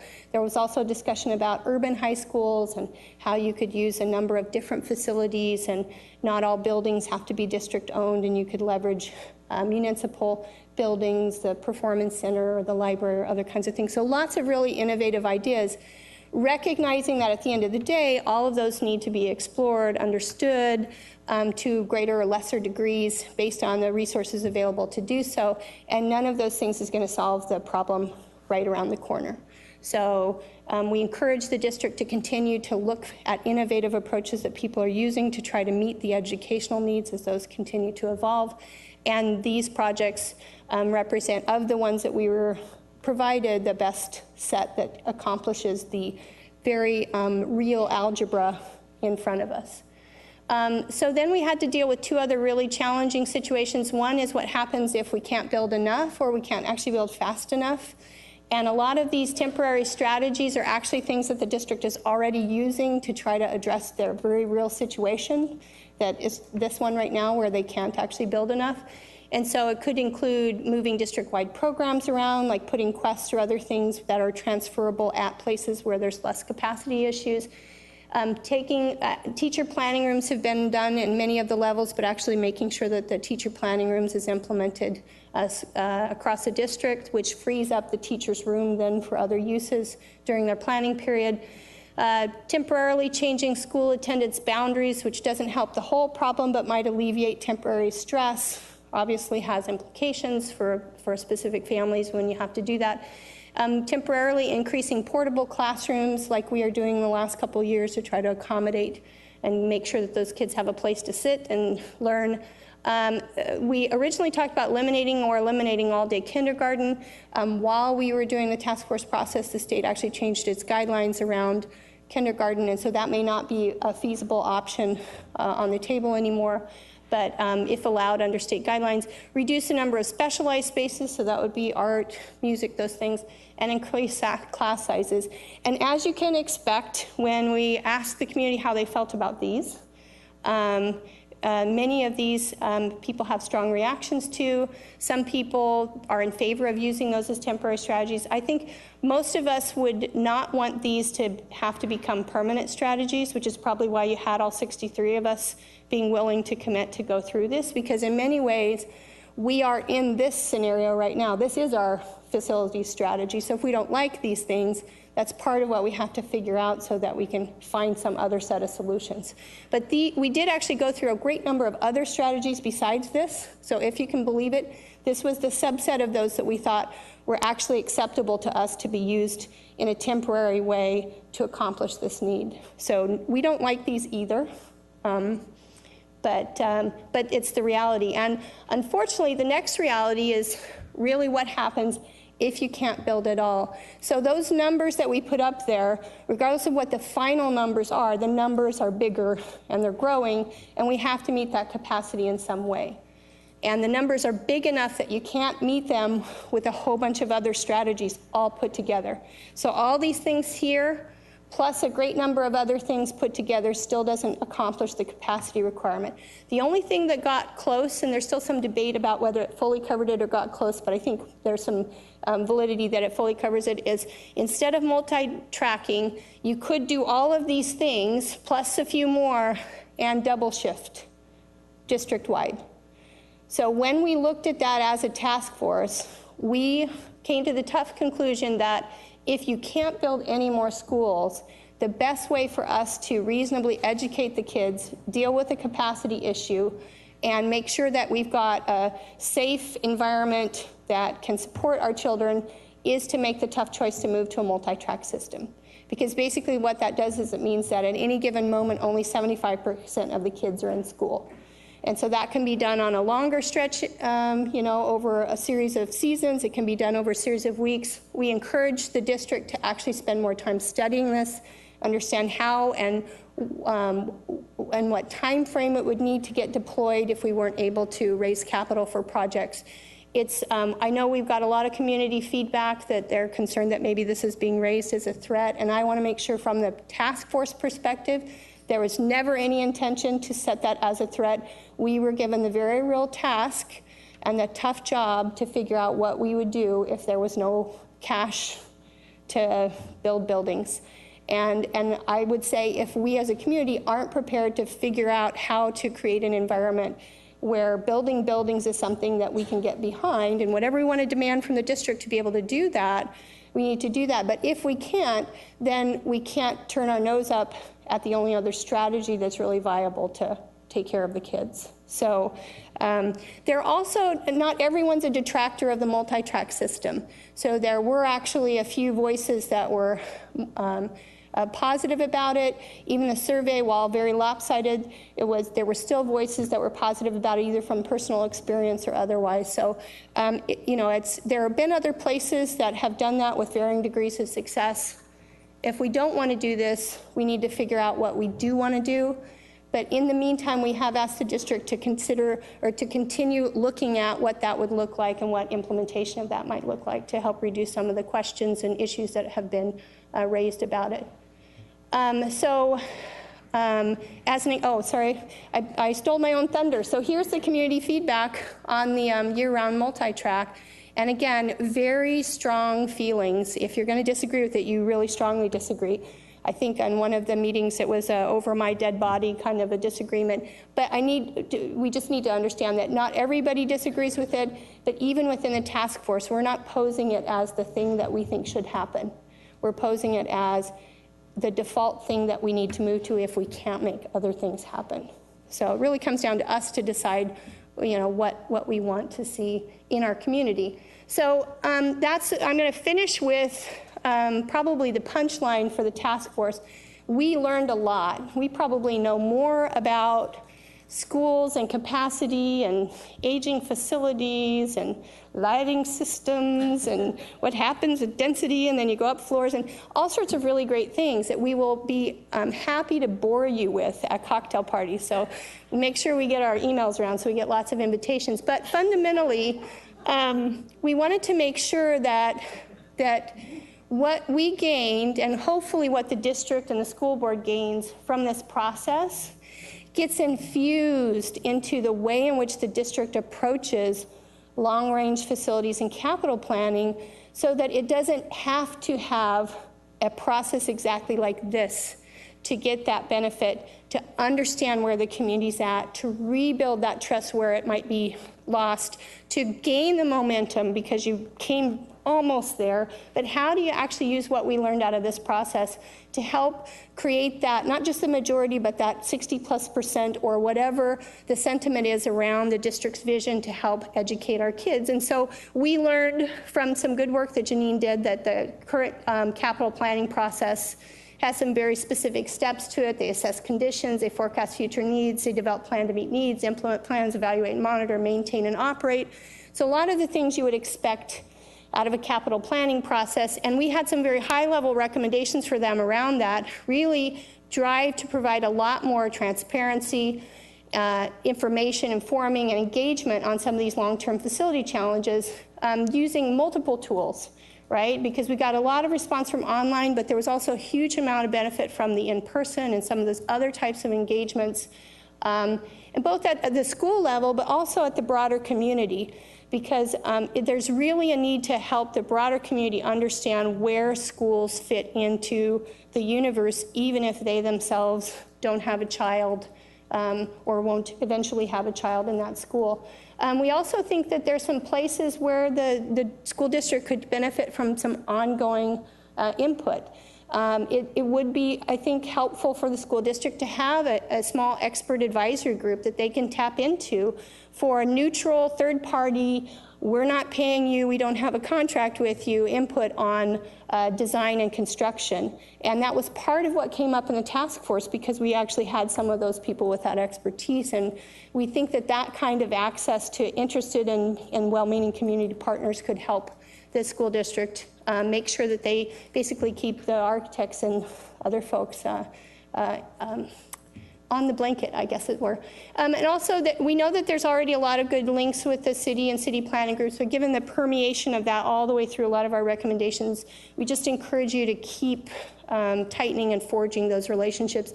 We really are relying on our cities and our counties and our school districts and our people who manage these large infrastructure decisions to really figure it out, because it's problems that we can't influence as a single individual, and they're decisions that really impact lots of us. And then as necessary to periodically reconvene a facilities task force who can look again out, provide some understanding on what you've done since and give you more additional input. It's just another place to formalize some of that community engagement, but it should not be in lieu of community engagement. So one of the things that Janine did, this does not do it justice, but she actually took these steps, and in that middle, she actually provided us some high-level overview on what occurs in the district as they go through each of those stages.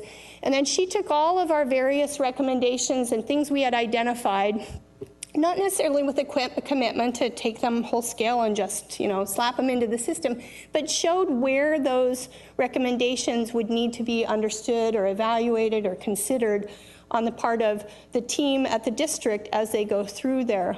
That was quite helpful. And then we had a lengthy discussion where we talked through the need for transparency all the way through this. But in addition to that, there were a couple places where there need to be stronger efforts to inform the community and active inform, not just sort of stick something up on the website and assume the interested folks will go there, but actively inform the community. And then several of these places, there needed to be more innovative ways to actually engage people early on. So for instance, if you wait till you've got your project plan fully in place and then engage the community, it's a little too late to work in good ideas or areas of concern, because it's just the train has left the station. And there's some really good examples of where that might have occurred in some of the previous situations. So just to tie this all together as an example, that first engage on develop plan to meet needs and then implement plans, that's being represented as sort of a step 1 and a step 2, and everyone who's been through that kind of process knows that there's a bit of iteration and those sorts of things. That's a great place where some of that pre-work stuff could be very helpful to address some of these specific issues or concerns that are happening either at a learning community or around a specific project. So for those of you who are looking at me very confused, turn to your neighbor who's nodding their head, and that's really the issue we're trying to address, is that there's some people who are in communities or dealing with projects where they have real issues, and they need to have a better sense of how those are going to be addressed so that they can understand how to get behind them. So this was actually very helpful to understand that while the district and the school board hasn't made a commitment to take everything that our team of folks has come up with in our time frame and literally implement it, hopefully you'll consider and really explore some of these ideas and understand them for what they are, which is our attempt to honor the jobs that you agreed to take on to help educate our kids in a safe way. And for those of us helping, these are some of the things that either we ourselves or the community believes would help you do an even better job on that we could all get behind and support. So that's the big stuff. The changes that we made from draft to final, I mentioned them as we went through, but just for those of you in the community, because I know you want to take this very large blockbuster of a book home and read it over Thanksgiving vacation while you're nodding off from all your turkey. But we added a bunch more narrative and appendices so that you understood how we came to the conclusions we came to. We also provided more specific recommendations or specific background information where that was asked for. We explained multi-track and how we got to that as a no capital funding recommendation. There's a whole slew of information on the specific community feedback we got, and we also talked about how we integrated that. The project table I went through tonight has been adjusted to reflect some additional things that were not fully vetted and thought about in that first algebra exercises. And as I mentioned, we added some additional alternative or innovative strategies. We beefed up additional ideas. We probably could have added a bunch more with lots more time, but that's the point about there's lots of great places the district can go around quality design, and our ongoing coordination process encourages them to keep that best practices focus going. And then added some additional caveats and discussions regarding the design of choice schools and some of the concerns that had been raised, and then a lot more specificity around community engagement. So for those of you who took the time, those thousands of people and hundreds of people who actually either visited the site or filled out surveys, we did hear you, and we've continued to invest time to try to integrate that. There's no expectation that everybody's going to love all this stuff. Even as task force members, if we got to author this document, it would be 63 slightly different documents. But it really does represent a reasonable person's approach to what is fundamentally a very, very tough problem. And so while our work is now all done, hopefully, we really, at least for me personally, I know that the district's work is just beginning. And I have a newfound, I may not agree with all the choices that get made, but I definitely have a newfound respect for the degree of energy and effort and commitment that the district and its staff has to this problem. So at the end of the day, we can fault things. We need to vocalize that. We need to engage. But the motives are definitely pure, and they care about our kids as much as we do. So thank you very much for that. And with that, I hope this will be the last time that we go through these exact things. So, thanks.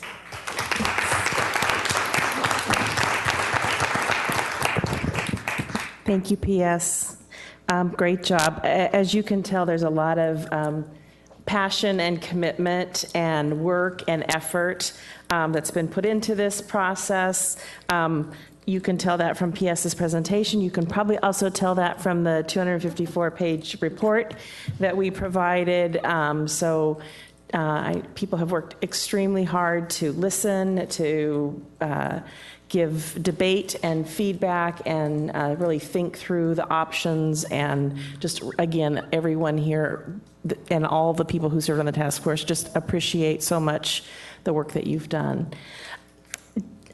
Just as next steps, wanted to share with you that tonight we are presenting recommendations. We are going to be doing some publicity about the recommendations report. So tomorrow we have on the website, and the online open house will be updated with the recommendations report with kind of a summary of the status of where the task force is and that they've presented this. We're going to eventually get a little clip of some of the presentations tonight to be able to put up for people to see. And so we'll be working on that. Catherine's got a press release, so we'll be doing a lot of work in the next couple days around getting the word out that the recommendations have been completed. And then on November 23rd, we have planned for the agenda for the board's consideration for adoption of the recommendations, which we are not planning. We did not include on the agenda tonight, but we'll bring that back for just action, consideration of action on the November 23rd. So I think with that, unless there's any questions, Before I ask board members for questions, I just want to say again, thank you. I know we've said it to you before, but I can't say it often enough to all of you. This was a huge task, and you have stuck with it and spent hours and hours and hours and hours to become experts on a topic that's not easily understood, and I know you all realize that it's very complex. Add that to how funding comes to the state of Washington to schools, and you just understand where all the complexity comes from. But thank you for first volunteering. Probably didn't know what you had stepped into when you said yes. And more importantly, that you stayed with it. So thank you very much for the work and all the thought and inclusion of the community. And I just can't say enough thank yous. So other board members, comments or questions? As you heard, we won't have any action tonight. I just want to say thank you. I won't repeat what Jackie said. She did it very well, but thank you. It's greatly, greatly appreciated. Chris? Just one point of clarification. There are several points where there, at the high school level, recommendation is to add a wing to an existing comprehensive or to add a choice school. I'm not sure those are mutually exclusive. Adding a wing is facilities. What program goes into that wing is still under our discretion. So is that how you're perceiving that as well? Yes, Okay. I think we did have that conversation. I think one of the things that the task force grappled with in that is that just also wanting to recognize that in places where there's a local community need, if there is a choice school that's built, then we have to consider how much available space would be needed to meet the local community needs as well as a choice school. So it just changes kind of how the numbers work out. But yeah, so we did have a lot of conversation about that and the fact that, buildings, we're looking at essentially at facilities here, not the programs that go into them. Siri or Mark? I would just like to echo the thank you. It's clear of the amount of work that went in, as well as the inclusion of that community engagement piece. I appreciate the last month, actually 2 months, I believe, since the initial presentation, of going back out to the community in the town halls and those pieces. I see a lot of that reflected. As we look at this and think about this, I would agree with P.S. Riley clearly that this was the first step of a big process that's still continuing. I appreciate the approach with the innovative and looking to how we approach facilities in a different fashion. So I appreciate that piece that came in at the end and got added.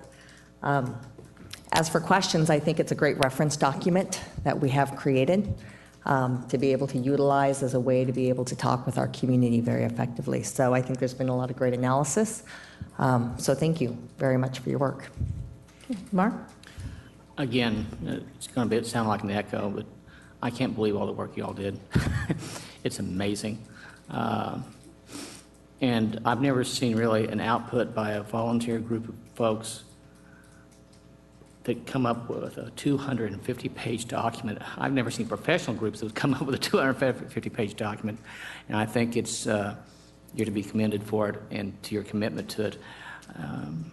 As others have said, it's the first step, albeit a big step, in getting the process rolling, and I believe that what you've done is really engaged our communities and made them perhaps think in one community as opposed to 3 or 4 different communities.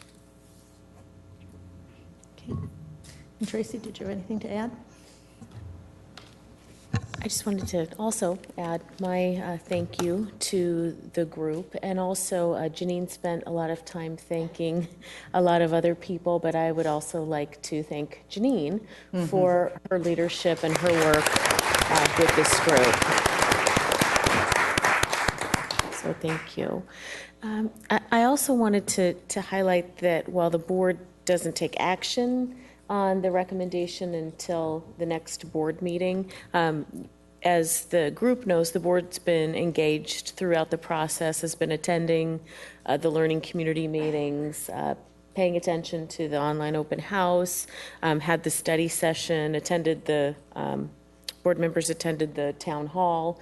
And so for anyone who might be wondering, will the board be accepting the recommendation on the 23rd? I certainly would not speak for the board, but I think that all signs point to yes, because the board's had the opportunity to ask questions and be engaged throughout the process. I know that at the beginning of this process, there was a wonder, if I'm going to be a task force member and invest my time and talents and energy into this, is it going to go anywhere? Is it going to make any difference? And I just want to assure the community that it will, and it already has. In fact, we've already done some immediate things. In fact, we're going to look at the board legislative platform next on the agenda, and I think task force members are going to see a recommendation reflected in the legislative platform. We've already begun doing some things in terms of working with a demographer, in looking at property options. PS pointed out the graphic on page 36 of how we can weave in, infuse is the word that she used, infuse the recommendations into our existing capital planning processes. So this work is going to be taken seriously, and as I said, there's some immediate action that's already taken. The other next step, given that the task force has recommended that we need to build new schools, we know that in order to qualify for state construction funding assistance, we need to secure local funding through a bond measure. And when this process first began, we had said to the community that the earliest possible time we would be back for a bond measure would be February of 2016, because we said we need to step back, we need to have a thorough process, convene a group, look at a long-term strategy, engage the community, and really do a thoughtful job of putting forth a long-term strategy before we would go out to the community for another bond measure. Given that the group has completed its work and there is a recommendation to build new schools, we now need to take steps to convene a plan, to get a plan together, and to convene a bond advisory committee. So that those are steps that we will be taking very soon. We don't believe that the February 2016 timeframe is realistic, given that it's now November, so we'll be looking at that 2016 timeframe, and we're, obviously working with the board to determine what is reasonable. But as we highlighted with the community in a press release just earlier this week, our growth is real. We are now the 4th largest district in the state. We've moved from number 6 to number 4 in just 1 year. Our enrollments increased by 1,114 students in just 1 year. It's 37 classrooms worth of students. By the end of next year, we will have 168 portables across the district. And so while the long-term strategy is looking out through the 2029-2030 school year, as we know, we developed, the board approved a short-term 3-year plan for the 2014-15 school year, 2015-16 school year, 2016-17 school year, just to get us through that short-term plan. And the growth that we've all been talking about is here. So we need to move forward with the next phase of this work to ensure that we're able to provide the classroom space that we need for our students. So. Could I just? Oh. That's all right. Oops, Chris. I just wanted to reiterate that, so in 2 weeks, we, quote, take action to accept this, but there's a whole heck of a lot of action that's going to be going on from now for the foreseeable set of months to examine the various propositions that have been made. We've got a lot of actions that will be being taken in response to this task force set of recommendations, and it's not merely a matter of nodding and saying thank you, although I do need to echo my colleagues. I forgot to say thank you. Thank you. And just as a follow-up to a certain extent, I appreciate the overarching view that the task force took in not only looking at facilities, but how to create an ongoing engagement process and creating that coordination so that this is not a one-time, but really looking at it as another way of doing business and how we go about and working on the facilities from a broader perspective. So I think that's the important, another process component that got built in. That was an added bonus. For sure. And again, thank you. Please share it with the rest of the committee and enjoy a few weeks now where maybe you don't have to get together. You'll have a little bit of withdrawal, but Go ahead. get together for coffee or together something anyway fun. and see if you can come up with something new. For good fun stuff. So, okay. We have legislative platform and on the agenda next. And it's Tracy's finding that. I want to thank Mark and Siri for working with Tracy on putting this together. Yeah, so Janine and Siri and Mark and I met to review the 2014 legislative platform and to make some adjustments and updates to the 2015-16 legislative platform. And we like to get this updated prior to our meetings with legislators, which typically happen December, January, prior to legislative session. So you can see, I know board has had a chance to review the document. All of the changes that we discussed are reflected. It's been a little reorganized. Again, I want to highlight that one of the recommendations from the Long-Term Facility Planning Task Force is now reflected in the legislative platform. So the recommendation is that the board approves the 2016 legislative platform. I will entertain a motion to approve the platform. So moved. And a second? Second. And now any discussion, questions, comments? Thank you. I've already said thank you to the two of you for helping with Janine and Tracy. I think it's well done. It's a very model of brevity and conciseness. I love it. We should have more one-pagers. Okay, I love it. Well, that's about all we can get people to read these days, so one-pagers it is. And this will be shared not only with legislators, I hope we also can share it with city councils. I think they ought to see what we're proposing as well. And we can share with PTA and anybody else out there. Press, the whole 9 yards. Okay, any other comments? Mark? I'd like to note that we realize that virtually every one of our platforms has to deal with money. And to be quite frank, I'd love for us to be able to look at other issues. You know, I know the rest of us would. But until the funding crisis ends in this state, this is one of the unfortunate realities of life. And hopefully this will, if these, even if 2/3 of these are adopted, we will be able to then move on to the issues at hand that are more sensitive to us, and that's the needs of our kids. But you have to meet the dollar figure before you can actually provide for them, as you know, in your own budgets. Yep, for sure. Yes, and as this is the second year of the 2-year biennium of the budget, the policy focus of what we have in here is sort of the idea. The last one around the levy swap and the full flexible funding for local control. I think that's a big important one. I think our PTAs are probably paying close attention to that as well. Levy reform is definitely on the docket and some concept of levy swap. And so the more we can voice how those things impact our ability to provide for the needs of our students, I think will be vitally important. I agree. Okay. Anything else?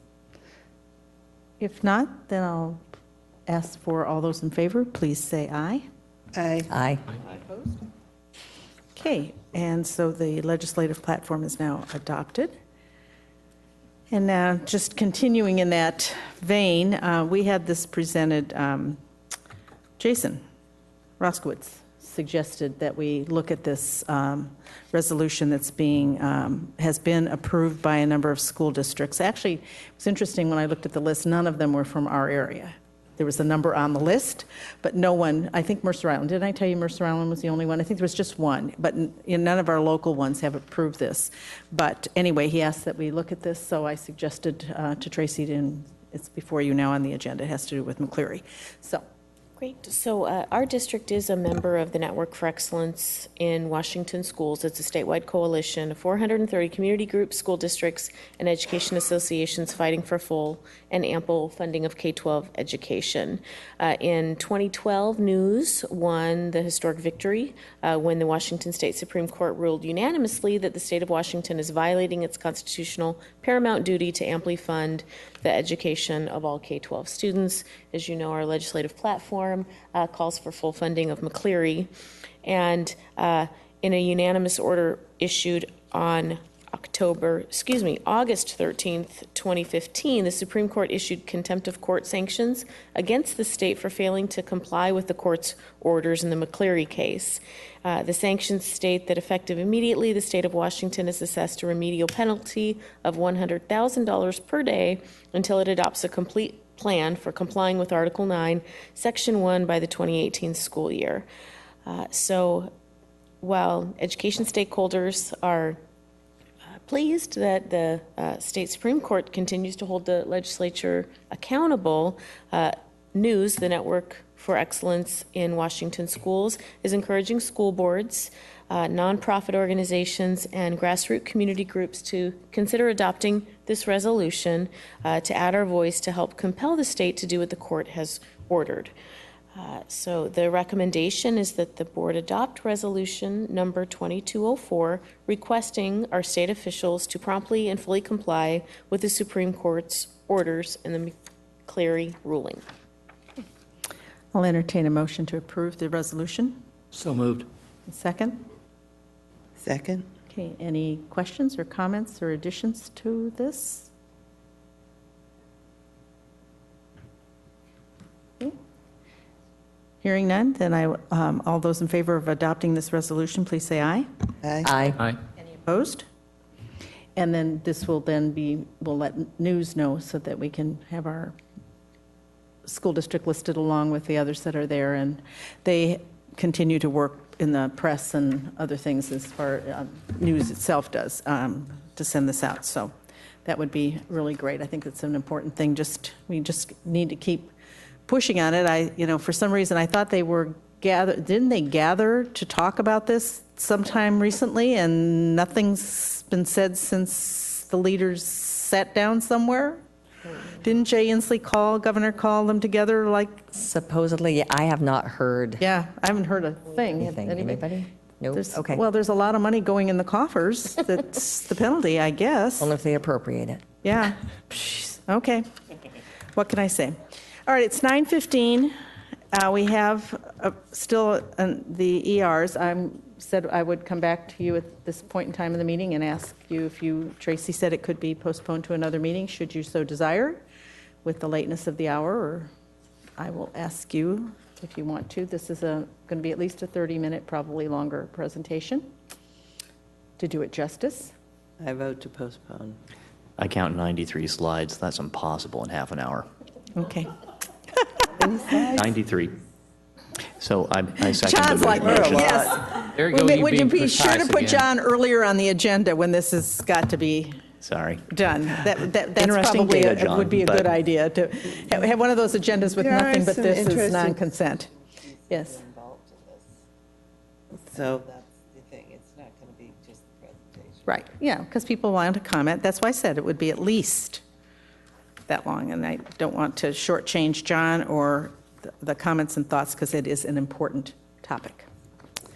Okay, so that will be postponed until probably December or January. You guys will figure out the calendar. Okay. Anything from the superintendent's report tonight? I do have superintendent's report tonight. Okay, well, we'll let you. Thank you. Thank you. See, that was the other thing that I didn't add into that 30 minutes. Yeah. So for superintendent's report tonight, I would like to take the opportunity to publicly thank and acknowledge Jackie Pendergrass for her 20 years of service to the Lake Washington School District. We will, of course, have a formal reception recognizing her in the weeks ahead, but tonight I could not let the opportunity pass, and I want to say a few words of appreciation and thanks on behalf of the entire school district. Jackie's tenure on the board began in the 1995-96 school year. During her 20 years on the board, she served as legislative chair and fulfilled multiple terms as board president. She has successfully worked with 6 superintendents, including me, in her 20 years as an elected official and volunteer. In 2003, the board adopted governance policies that identify the values it holds for itself and for the organization. For the last 20 years, Jackie has been a true model board member, an advocate for public education. Jackie knows that public education is vital to our country's democracy, and local school boards are vital to the success of public education. Jackie's service to the community extends well beyond her role as board member. As a lifelong child advocate and supporter of public schools, she actively volunteers in her neighborhood schools in the Juanita area of Kirkland, where she's lived since 1976. For over 40 years, Jackie has been an advocate for children and children's issues both locally and statewide. She's been involved with a variety of child-focused organizations, including the Lake Washington Schools Foundation, the Juanita Schools Foundation, the Assistance League of the East Side, and the Lake Washington PTSA. This is my 4th year as superintendent, and I have had the honor and privilege of working with Jackie as board president during my tenure as superintendent. According to board governance policies, the president of the board ensures the integrity of the board's processes, facilitates meetings and ensures they are conducted properly, ensures that discussion is focused on board issues as defined by policy, ensures meetings and deliberations are fair, open, and thorough, that they're efficient, timely, orderly, and to the point. I personally could not have asked for a better board president. Jackie has served with integrity, fairness, and great care for the children, families, teachers, and staff of the Lake Washington School District. We are collectively better as a district, and I am better as a superintendent because of Jackie's investment of her time and talents to this district for the past 20 years. I just want to thank you, Jackie, for your service. Thank you. Oh, thank you, Mark.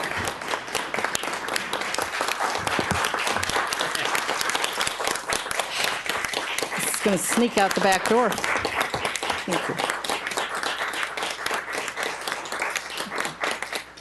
It has been my pleasure, and ready to look at different ways to serve. So thank you all for all of that. And I'd like to thank Tracy for putting it so well and succinctly, and thank you too. You've been there the whole time I've been there. Yep. And always. I forgot there was 6 superintendents, and I hired 4 of them. Wow. Prisoners get time off for good behavior. I mean. And before, when I got on the board, there'd been 1 superintendent for 17 years, and so they had never hired, they had just hired, hired Ron just before I got on the board, and then we went from there. Yes. It's been a fun years. It's been quite a journey. Yep. I want to thank you, and You're thank welcome. you for your service. There's no one who served better. Thank you. Okay, enough of that. On we go. Any other board things? Future agenda items, debriefing, comments from board members? Hearing none. Next board meeting is November 23rd. There's a 5 p.m. study session. No, wrong. Next time there's a 5:30 board meeting and then a study session following. And that will be next steps after the right? Well, I think we changed it. Did we change this? Yeah. Oh. Okay, so Yeah, we're I back think to. we're doing 2, this time we were doing 2 late meetings in a Okay, row for. all right. Yeah. So we the might be able to do regular, the ER next time. regular format rather than the short meeting. Okay, so a 5 p.m. study session, 7 o'clock board meeting, and I will entertain a motion to adjourn. So moved. All those in favor, please say aye. Aye. Any opposed? Saying, okay, meeting is adjourned.